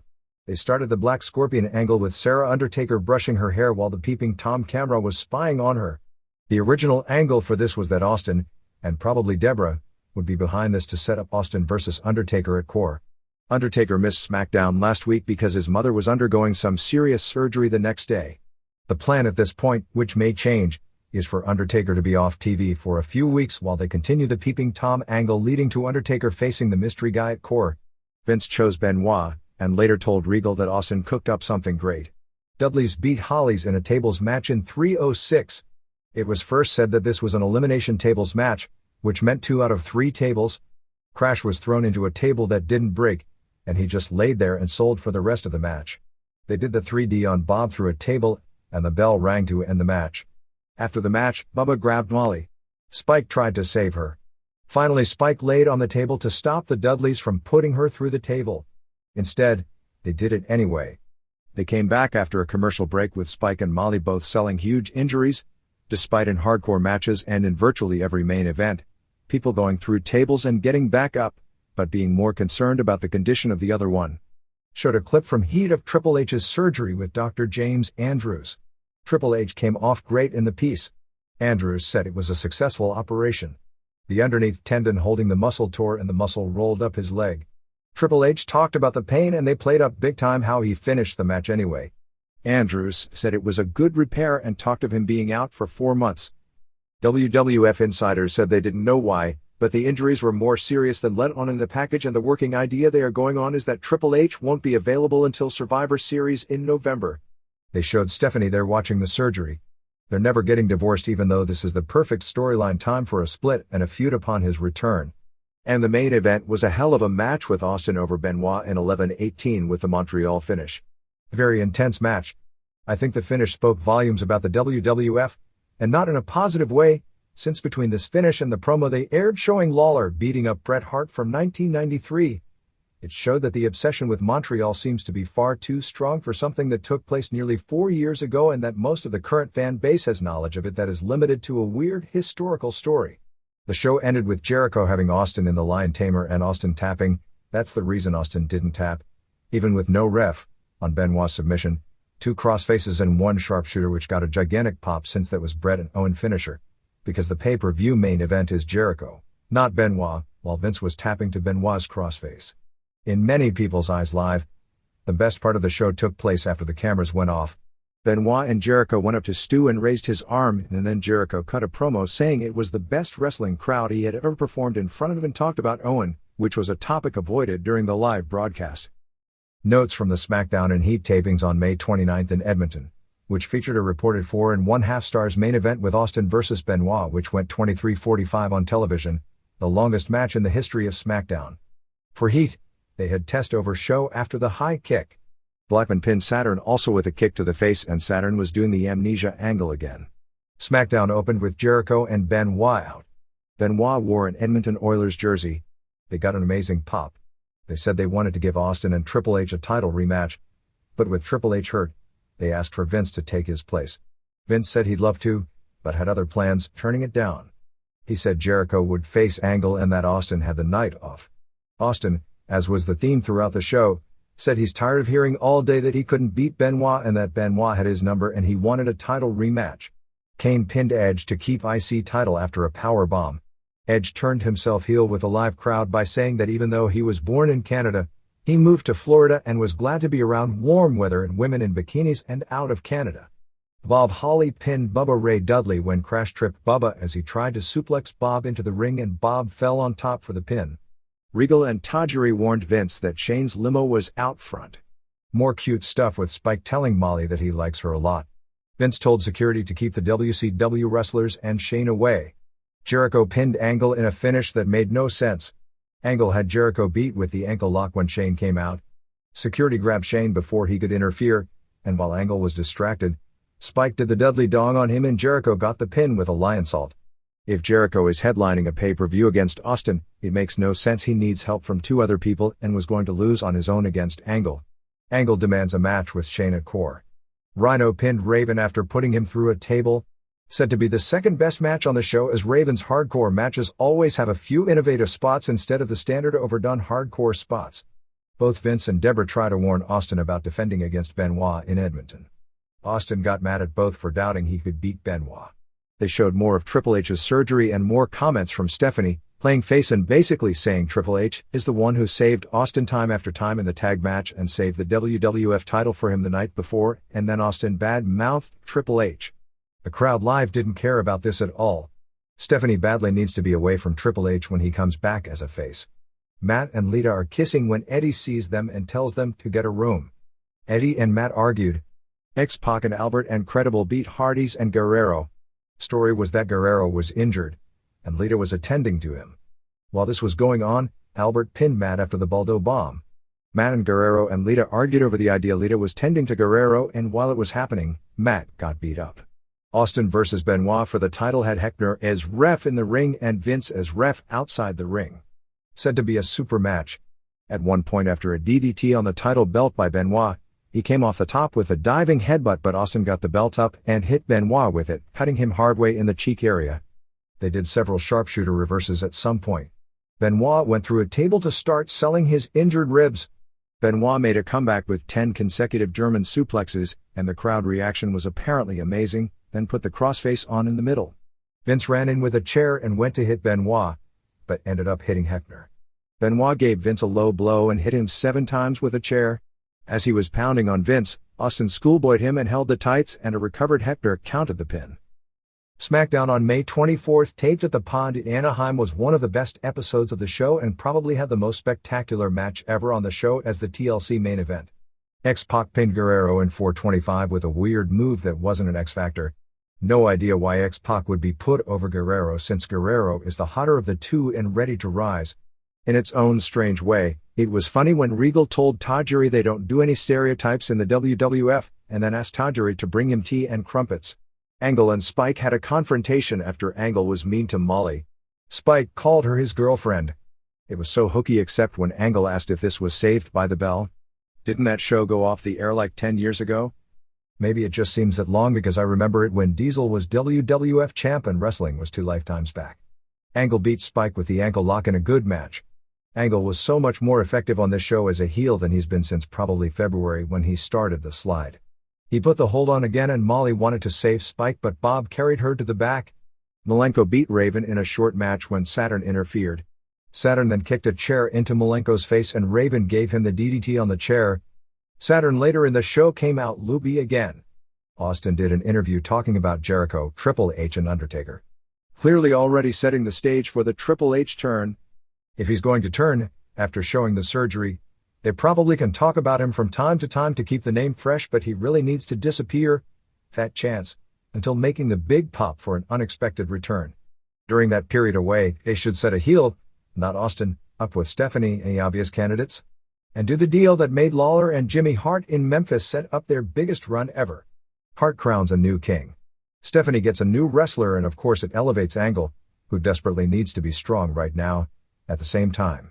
When Triple H comes back, he's got the first easy program which they can stretch out, and when he's done with that, then they still have the Austin program, so it's 2 money programs. If he goes to Austin first, the chase time is cut in half, as is his hot box office time after making the turn. GMS and Blackman and Stratus beat Goodfather and Buchanan and Ivory. Focus was on the women. They weren't awful, but they weren't good either. Blackman pinned Bull after GMS did the leg drop off the top. Kane pinned Rhino to keep the IC title when Rhino missed the spear and got choke slammed. Hard hitting. Benoit and Jericho beat Edge and Christian and Hardys and Dudleys in a match that went about 20 minutes. Maybe 4 3/4 stars. Different from Monday and pretty similar to Mania, but for these guys to put this together with 1 day notice was incredible. So many spots worth noting. Benoit did a plancha through a table and did the stretcher job. Jericho did a facebuster on Bubba off the ladder. Jericho did the Boston Crab on Edge on top of 2 ladders. Edge and Christian were climbing and the ladders were knocked over, with E crotching himself and C going all the way over the ropes to the floor. Total car wreck. Devon hip tossed Matt off the ladder. Bubba suplexed Jeff off the ladder. Michael Cole said he was suplexed 15 to 20 feet. But if that was the case, then Bubba would be about 14'9" tall. Benoit showed up selling big and was immediately hit in the ribs. He was selling by chair shots by Edge and Christian. Was up on Edge. A bunch of chairs, including a hard shot to the head by Christian on Jericho. 3D on Christian off a ladder. Jeff got the really big ladder, 13 feet high, and leapfrogged over it to do an ass bump through a table on Bubba.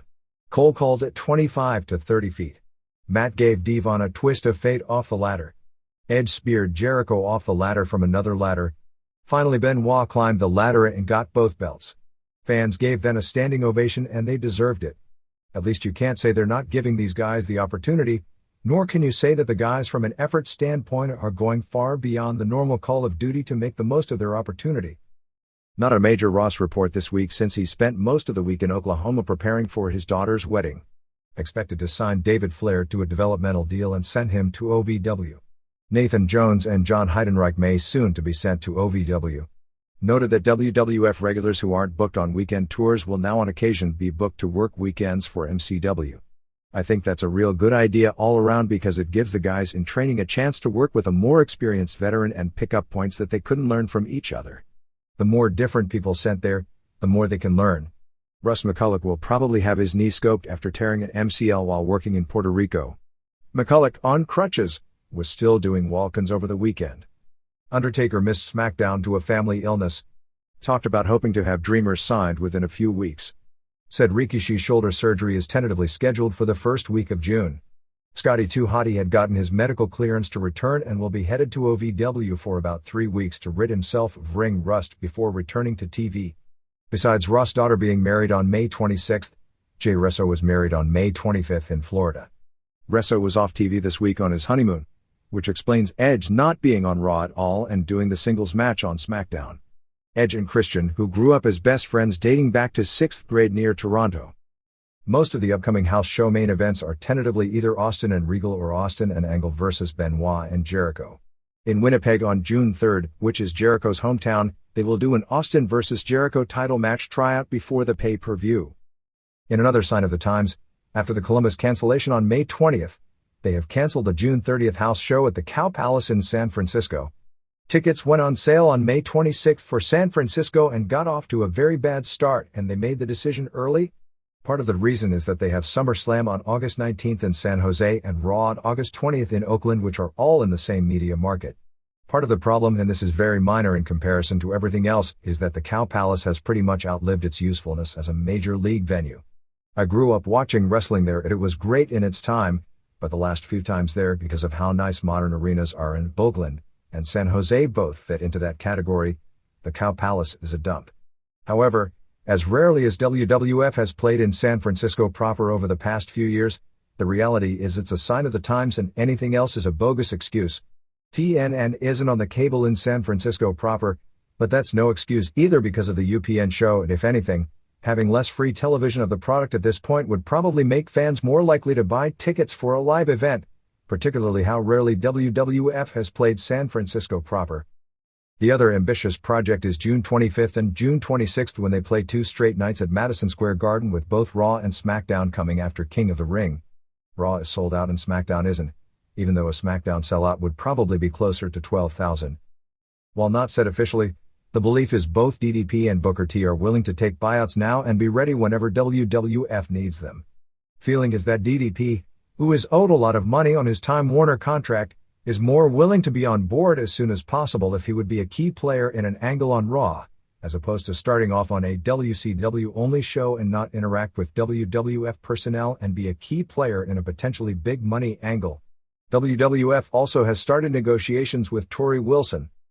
As part of the WCW purchase, WWFE now owns rights to 127 songs that were owned by WCW. Jimmy Hart has been put in charge of cataloging all the former WCW music.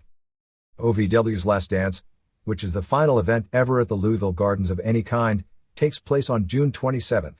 Final lineup is Undertaker vs. Leviathan with Mick Foley as referee. Flash defends the OVW title against Jericho. Kurt and Eric Angle team up for the first time against Payne and Damien.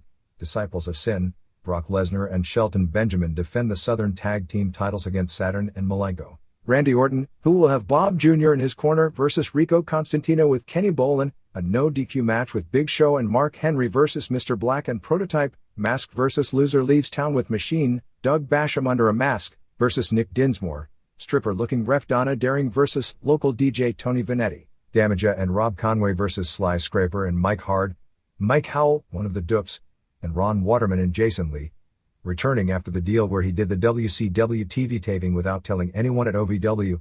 and Brian Keck, who will be competing soon in the trials to represent the U.S. in the World Championships in Greco-Roman in September in Madison Square Garden, which is considered very pivotal in the amateur wrestling world to draw a good crowd in that building, versus Sean Casey and Chris Michaels and Chris Alexander.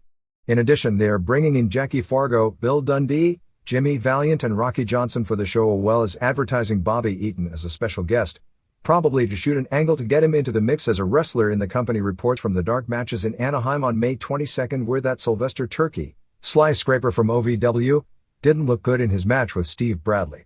Nova and Frankie Kazarian's win over Christopher Daniels and Mikey Henderson was said in virtually every report to be a strong match, with all four looking good. On the Manhunt show, the concept is where a group of contestants get taken to an island and are then told to run around on the island, and the gimmick is that the hunter tracks them down and shoots paintballs at them to tag them, and the last man surviving gets a big cash purse. The shows were taped in January. The only person with any kind of a wrestling connection on the show is John Cena, prototype now in OVW, who plays a hunter. Besides General Electric and Viacom, who both own about 3% of WWFE, other major shareholders include Capital Guardian Trust Company, 1.8%, Citigroup Incorporated, 1.5%, State Street Research and Management Company, 1.2%, Chartwell Investment Partners, 1%, and Axe Houghton Associates Incorporated, 1%. Heyman got the role as the announcer in the upcoming movie Rollerball, which is a remake of a 70s movie of the same name about a futuristic sport. China will be on the cover of the July issue of Iron Man. CTV in Canada is able to air The Sopranos on basic cable at 9 p.m. as long as they provide viewer advisories after every commercial break before 10 p.m. saying the program contains coarse language, nudity and violent content. In the non-Raw matches in Calgary, a lot of Western Canada wrestlers got looks. A wrestler known as Cyborg, who worked as Pain in Puerto Rico and is billed as 7-1, 300, worked a dark match. Most reports were that he didn't look good. Eric Freeze also beat Johnny Devine in a battle of Western Canada Indies. Freeze trained together with Storm, Jericho, Rick Bogner, Big Titan, and Credible years ago at the Hart School. For the June 17th show in Fort Lauderdale, Florida, they are advertising buy 3 tickets and get 1 free. On the Rec Sports video charts, WWF has number 1 and number 2, with the Divas at number 1 and Best of Raw at number 2. Still not sure how Divas in bikinis on location is considered a sports video. WWF itself in the sports category is even a question. WWF had 13 of the top 20 and Pro Wrestling had 3 others, with ECW tapes at number 11 and number 12, and the new XPW tape, Baptized in Blood 2, at number 13. The Storm run-in during the Saturn match was not a long planned-out angle, but actually something put together just before the show started. SmackDown tapings on May 22 at the Anaheim Arrowhead Pond drew 10,710, paying $367,160. House show on May 26 in Salt Lake City drew 8,828, paying $304,464. May 27 in Vancouver, BC drew 7,501, paying $321,750 Canadian. Raw on May 28 in Calgary at the Saddledome drew a sellout 12,477, paying $658,415 Canadian, which is by far the all-time record gate for that building. It was the second largest attendance total in the building, was 13,392 in the history of pro wrestling in Calgary. The record was on the only other sellout ever at the Saddledome for pro wrestling, which was April 17, 1999 for Austin and Show vs. Rock and Bossman on Top, which drew 16,215 total and 15,419 paid. The largest crowd ever for a pro wrestling event in Calgary before that was 12,034 in the same building for a 1987 match with Hulk Hogan vs. King Kong Bundy. The famous July 6, 1997 Calgary Stampede pay-per-view, which is generally considered one of the best WWF pay-per-view events ever, had the hottest crowd ever for a WWF pay-per-view event, but was not a sellout, drawing 10,974 paid. The Saddledome wasn't built until 1984, so in the heyday of Stampede Wrestling, the big shows were at the Corral, which held 7,500, so the record crowds were sellouts in that building. Merchandise at the arenas for the week was $288,843, a number lower than usual because 2 of the shows were in Canada and we are figuring US currency in the merchandise, which works out to $7.31 per head. It's probably been years since WWF has done a TV taping in the Los Angeles market and not sold out. In the past, it easily sold out 2 days in a row in the market. Salt Lake City, which had the lineup changed numerous times, as pretty much all the house shows will have, was headlined by Benoit and Jericho keeping the tag titles over Austin and Regal. Same show was in Vancouver. Benoit pinned Austin, not Regal, after a title belt shot. Did lots of spots where they incited the crowd first to think Regal is gay, and then Austin even questioned Regal's sexual preference before it was over to get the crowd to chant more. Funny that it was in Vancouver many years ago that the WWF got in hot water because the Beverly Brothers did this same act and fans were chanting faggot at them, led by bushwhackers, and a gay couple was there, was upset, and it turned into a decent-sized issue. We got excellent reports on the shows from both cities. The readers' pages. WCW. So the XFL is dead. Hopefully Vince McMahon will learn a lesson. Like so many other people said before the league even started, it was destined for failure. McMahon marketed football to wrestling fans while ignoring football fans. Vince now has a similar dilemma with WCW. Just 1 month after the demise of WCW, the WWF has lost all of the WCW viewers. He had two very distinct audiences: WWF fans and the lingering remains of the old WCW audience. It seems he's chosen to orient the product to the WWF audience based on teases of Test and Billy Gunn joining. He would be better served aiming at the WCW audience, which doesn't mean doing Jim Crockett or Bill Watts style promoting, but does mean featuring more wrestling, more of an emphasis on history, and focusing not on second-tier WWF talent but on wrestlers the WCW fans can identify with. WCW drew an older audience which is more likely to watch television on a late Saturday night. They're a more patient audience that would be willing to wait for the product to become hot. However, if they go in and make it WWF 2, the WCW audience is gone. You can't teach them to watch WWF, as the audience for Raw indicates. Thus, Vince will have to rely on the same audience that has abandoned the XFL, that largely ignores Jacked, Metal, and Heat, and will perceive the WCW TV show to be the third best option at best.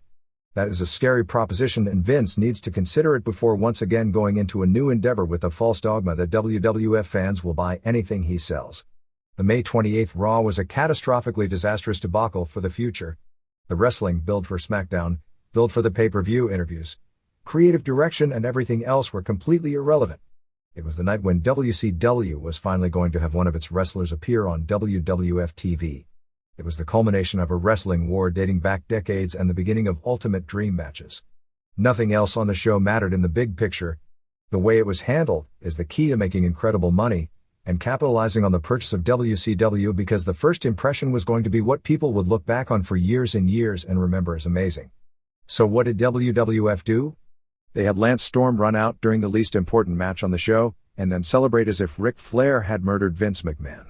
WCW came across as completely and utterly insignificant. Shane and Lance were nothing more than foolish little children, being happy because they got under the skin of someone infinitely more important, Vince McMahon. Imagine if the beginning of the NWO wasn't what Scott Hall did, but instead had Ted DiBiase run in during a cruiserweight match and then run off into the night jumping up and down. WWF has made so many incredible blunders this year, but this was the worst. At the end of the show, the average viewer didn't even remember had finally invaded. The last trump card has not been played, but burned, and it's time to brace ourselves, because the wrestling boom isn't coming back. Todd Martin. Foley. Foley is good. And made me feel good reading it. He's done it again. He doesn't come across as overbearing or phony.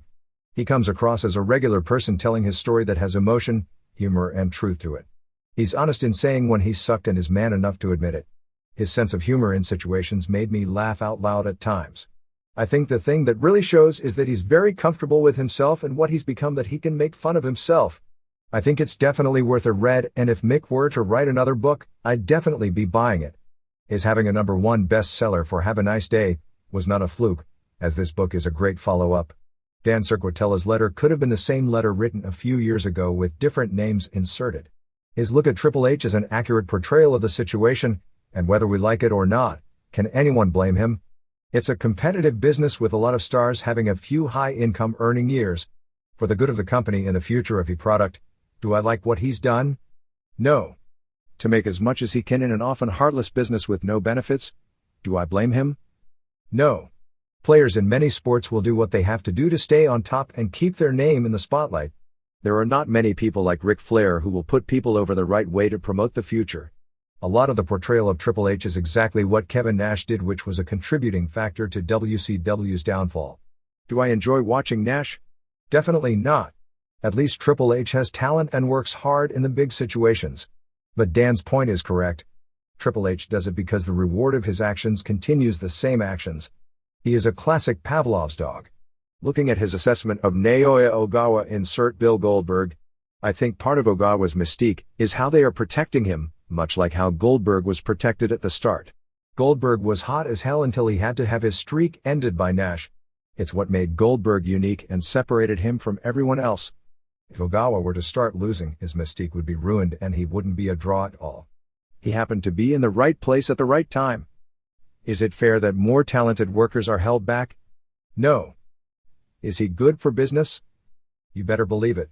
With all the injuries and the aging of the top Japanese in-ring talent, I think Ogawa's drawing power is a life jacket for the time being. There is no question Japan needs a new superstar. I think Ogawa is going to be a transitional star until a new crop of talent is ready to claim the spotlight and draw money. Funniest line in a letter goes to Chris Nodek. There is no I in team and there is no I in Nash. Grant Swarich. I just finished reading your review of Foley is Good and agree with most of what you said. I thought I would expand on your comments about the scarcity of Mick's first book. I'm a manager for a major bookstore chain. When Have a Nice Day was due to be released, we got in about 2 or 3 cases, roughly the equivalent of most sports biographies, and less than many others. I mentioned to my boss and coworkers that this book was going to sell big. The general response was to laugh at me. My boss did occasionally watch wrestling, but was not what you would call a rabid fan. He figured it would do okay, but nothing spectacular. Within 2 weeks we sold out of every copy we had and were having trouble getting more. More and more people were asking for it, and as the weeks progressed, all of our distributors were out of it and the publisher was sold out and going back to press. The average sales life for a new book is about 6 weeks. After that, aside from the major bestsellers, sales trickled down to a few copies per week, if any. Foley's book kept plugging away. Once stock became available again, it flew out. My coworkers stopped laughing and admitted I was right. When The Rock Says came out, everyone had learned their lesson. There were plenty of copies available and it was treated like a hot commodity. The same was true for Goldberg and Chyna's books, although both were major disappointments as compared with the first 2. Looking back, I can understand their reluctance to order large quantities. The few wrestling books that had been published before had not sold many copies.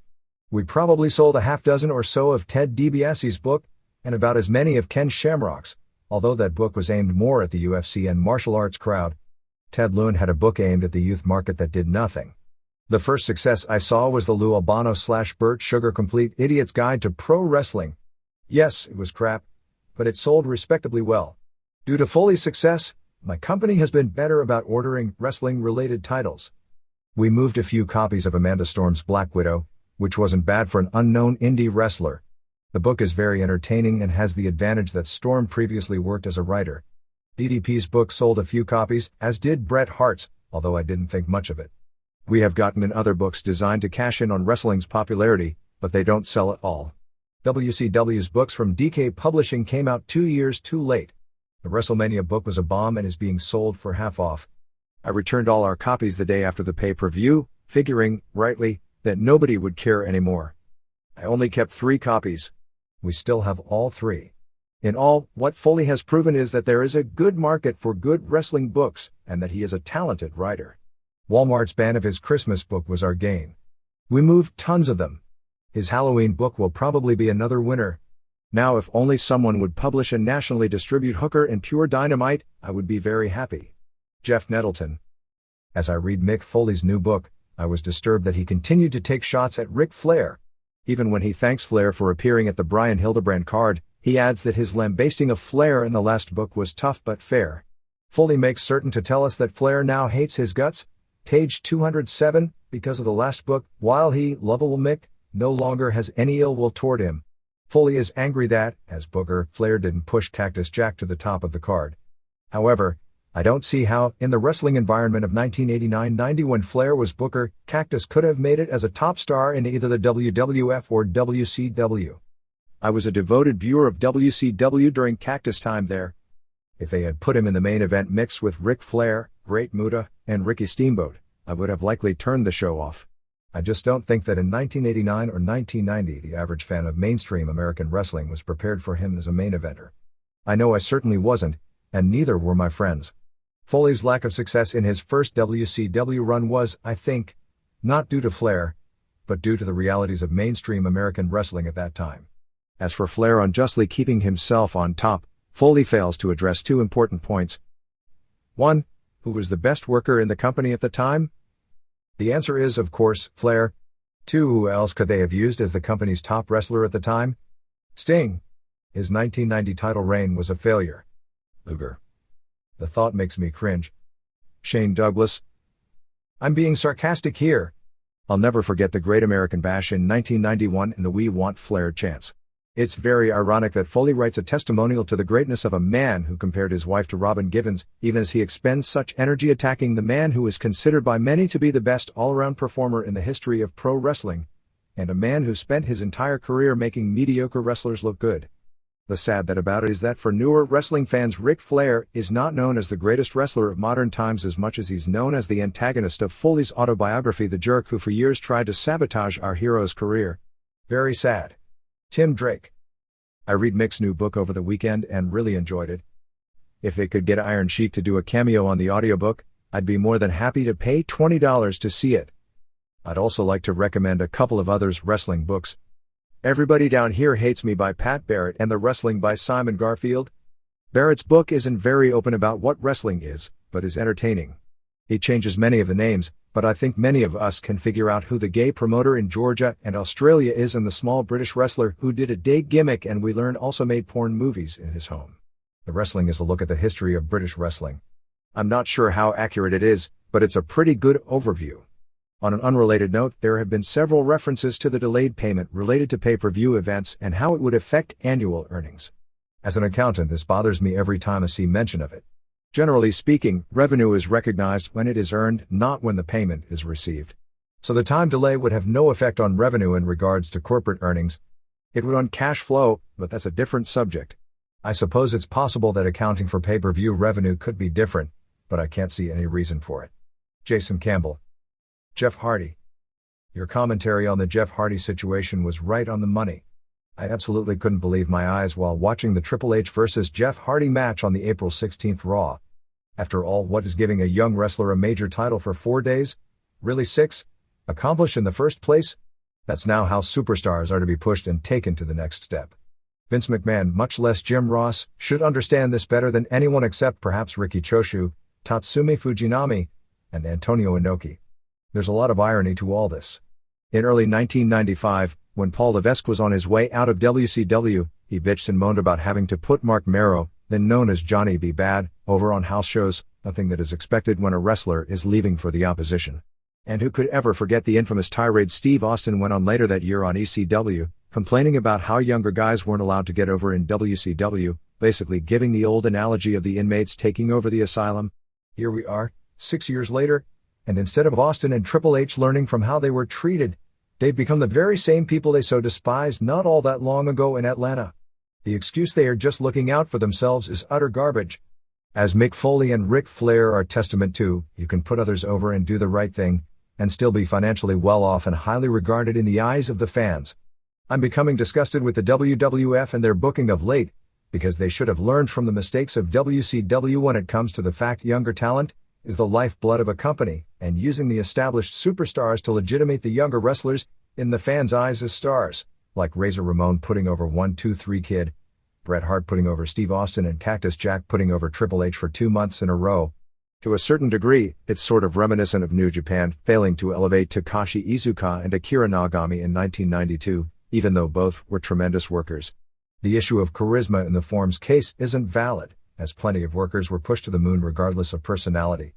If there's one good thing to come out of all this concerning being only one major wrestling company in the US, it would be the fact I no longer shell out $50 per month for blank videotapes. Sean Isla, Francois. Response from Dave Meltzer, I agree with a lot of this. Just like with WCW, either WWF will elevate and create new stars or they won't, and if they don't, they'll be in trouble. Things move so fast in a fad industry.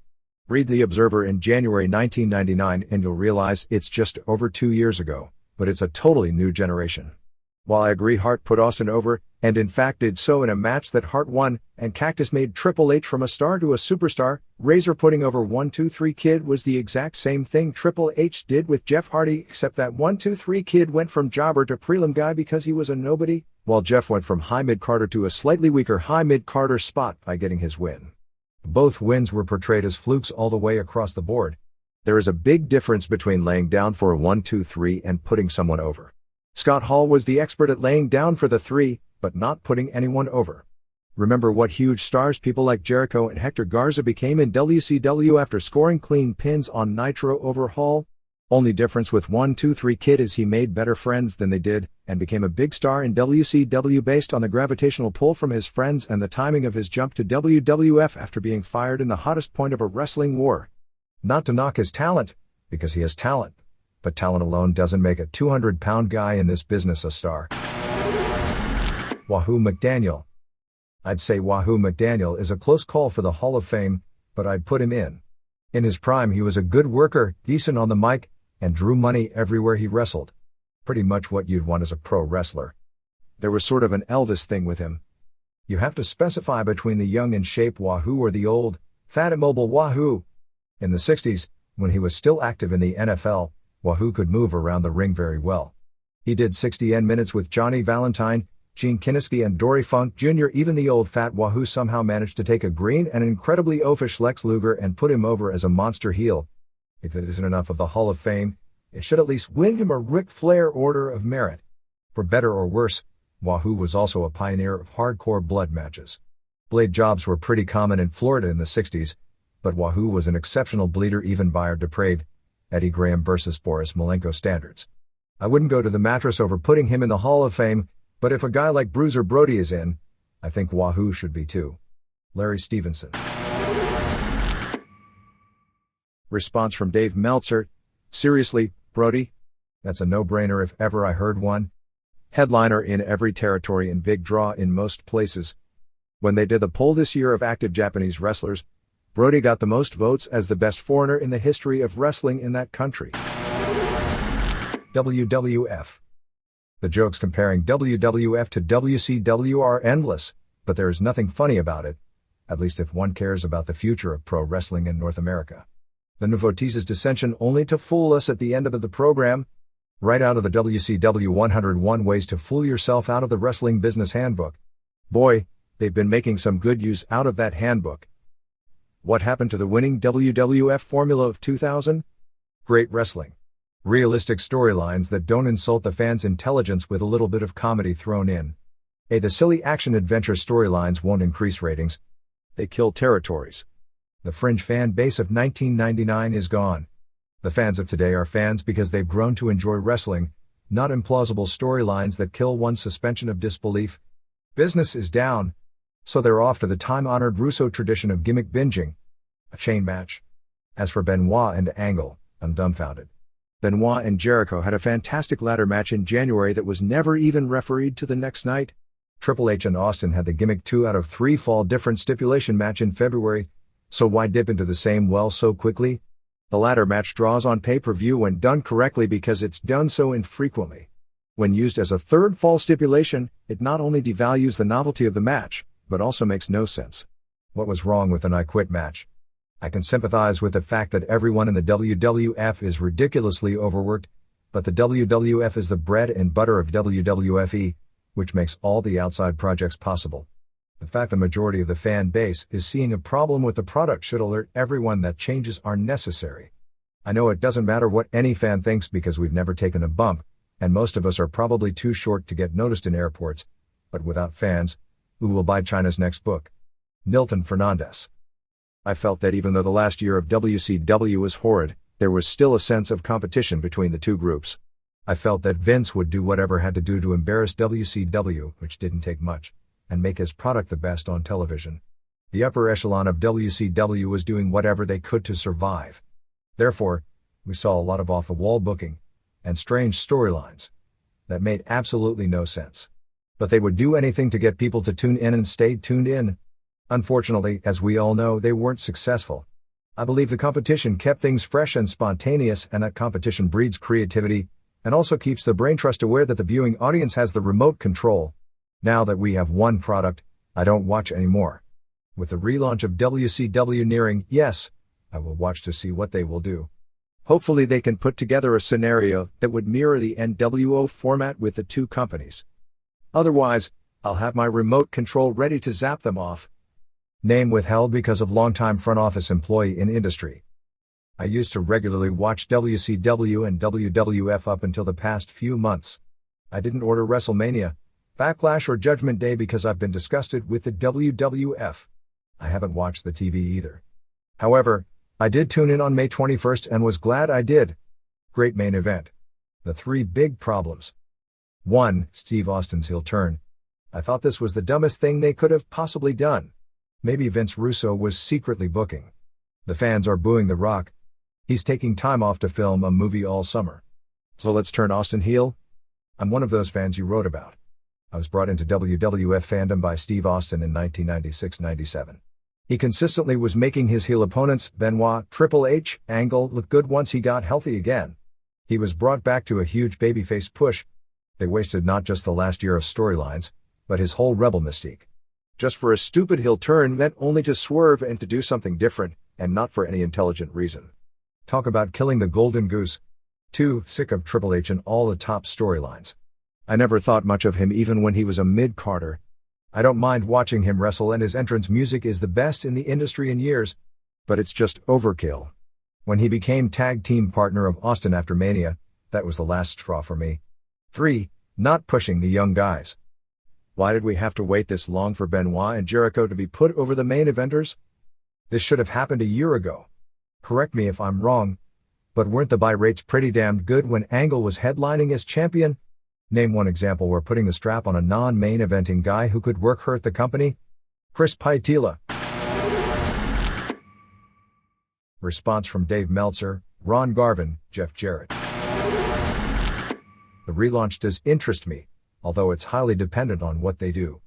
I like more traditional wrestling, longer matches, more psychology, less soap opera, less skits, less smut, more emphasis on title chases. I grew up preferring 80s NWA over WWF. I had to stop watching WCW shortly before the end because I hated the way they treated Ric Flair. I won't watch a new WCW unless Flair is back in a protected babyface position. I think most WCW fans are like me in that way, in liking a more traditional product. WCW must differentiate itself from WWF. Doing WWF style with lesser stars won't appeal to any fan base. Case in point, Vince Russo's booking. I think they need to do crossover matches right away, preferably with guys in WWF who can wrestle. Bringing back Bill Goldberg would pay for itself since people will pay big to see him against Rock, Austin and Triple H. Booker T is a good worker, but he won't create the same excitement.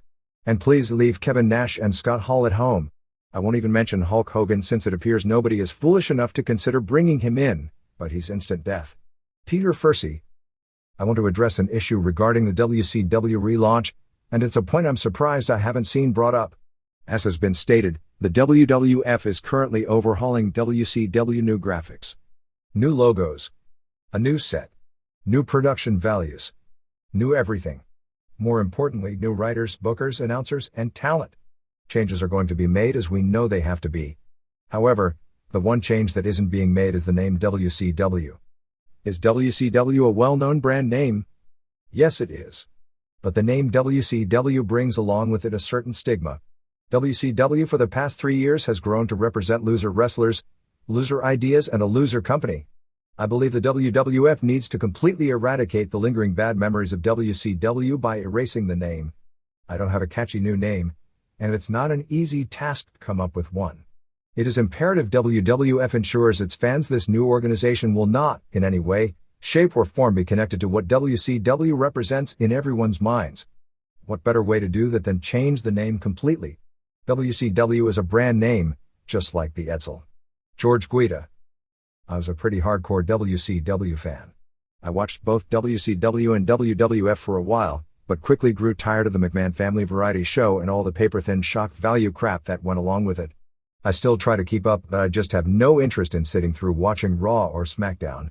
I'm very anxious to see the WCW relaunch, but I don't anticipate that it'll hold my interest. I'm afraid WCW will become just the WWF team, but I'll check it out for nostalgia's sake. Worse, it promises to feature Shane prominently, and he's even more irritating than Vince. Timothy Patton. I fall in the category of someone who watched WCW until the end, and now no longer watch much wrestling. I guess I stuck with WCW through the bad years because of seeing Ric Flair and a few others was the only link back to the Crockett years. Looking back, the Crockett years weren't perfect, but at age 11, they were pretty close. I'm not interested in a relaunch. Just don't like the McMahon style of wrestling.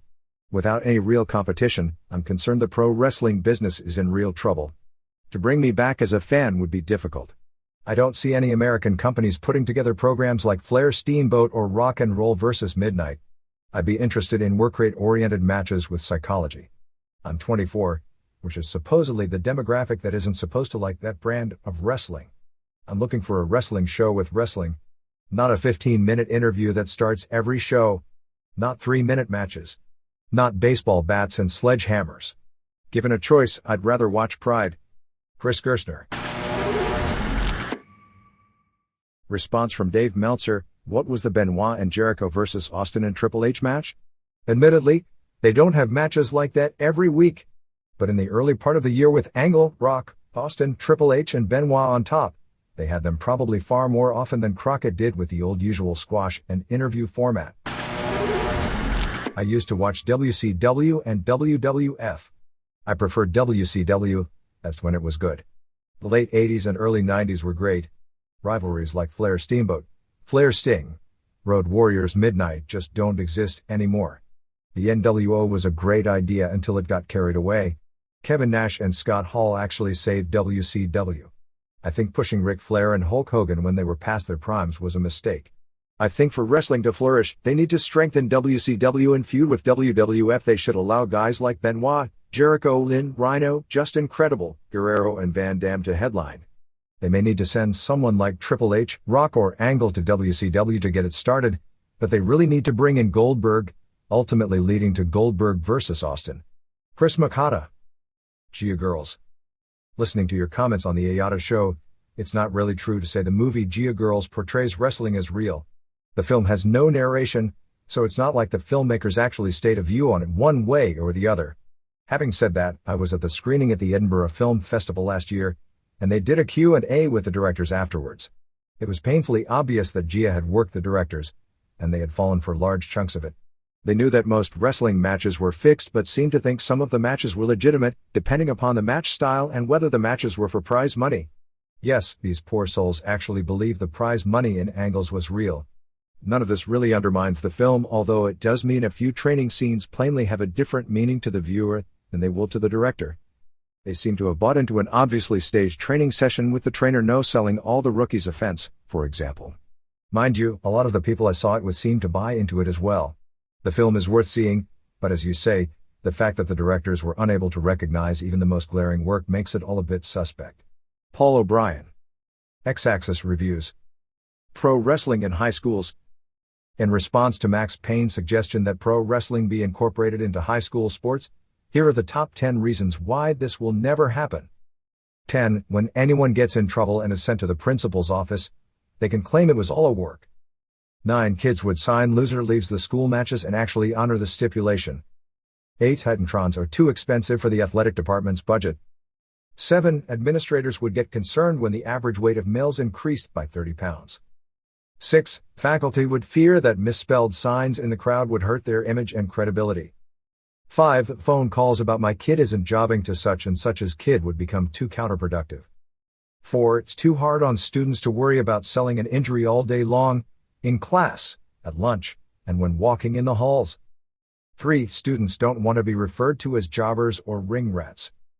2. Since the teachers would naturally have to be the heels in all the teacher versus student feuds, the teachers would have to fail everyone in class to keep up kayfabe. 1. Can you imagine 30 kids in a classroom all speaking Carney? Jeff O'Farrell. Onita. Could you give me some information as to Atsushi Onita's matches that drew more than 30,000 fans? Who, where, when, what kind of shape Onita was in, the reason people came out and what quality was the match? Also, if there is a card where there are come-on events, like the WrestleMania in Indianapolis with Hogan vs. Sid and Flair vs. Savage were promoted equally, do all the wrestlers share credit? What is more people are there for the semifinal? I can't think of an example, but I'm sure it has happened. Who gets credit then? Between the business recaps and the in-depth look at injuries and mortality, the Observer should make everyone, the fans, the promoters, the wrestlers and the non-fans, realize this isn't some pretty fantasy world, or a harmless soap opera for men that some people think it is. This is real life. It's a business for some. It's a way of life for others. But it's real, no matter how McMahon, Russo, the wrestlers, or anyone wants to present it as. It has real issues and they have real effects on real people. Mark Schreiner. Response from Dave Meltzer. The biggest Onita match was May 5, 1994 at Kawasaki Stadium, which drew a sellout 52,000 against Genichiro Tenryu in their first ever singles match. Onita vowed to retire if he lost, which put the outcome in question because people didn't think he'd retire, and in those days, stipulations were believed by fans, unlike today, and thus meant a lot at the box office. The fact that the same stip with the same people today would be laughed at and how much money it drew just 6 years ago speaks volumes about the lack of care about the future of the business by so many who were in it for the quick buck. Onita did lose, then afterwards, said that he only said he would retire, not when, and did a one-year retirement tour. This ended on May 5, 1995 at Kawasaki Stadium before about 50,000 fans against Hayabusa. But then, he rather quickly came out of retirement. May 5, 1993 at Kawasaki Stadium drew 41,000 for the famous explosive match with Terry Funk.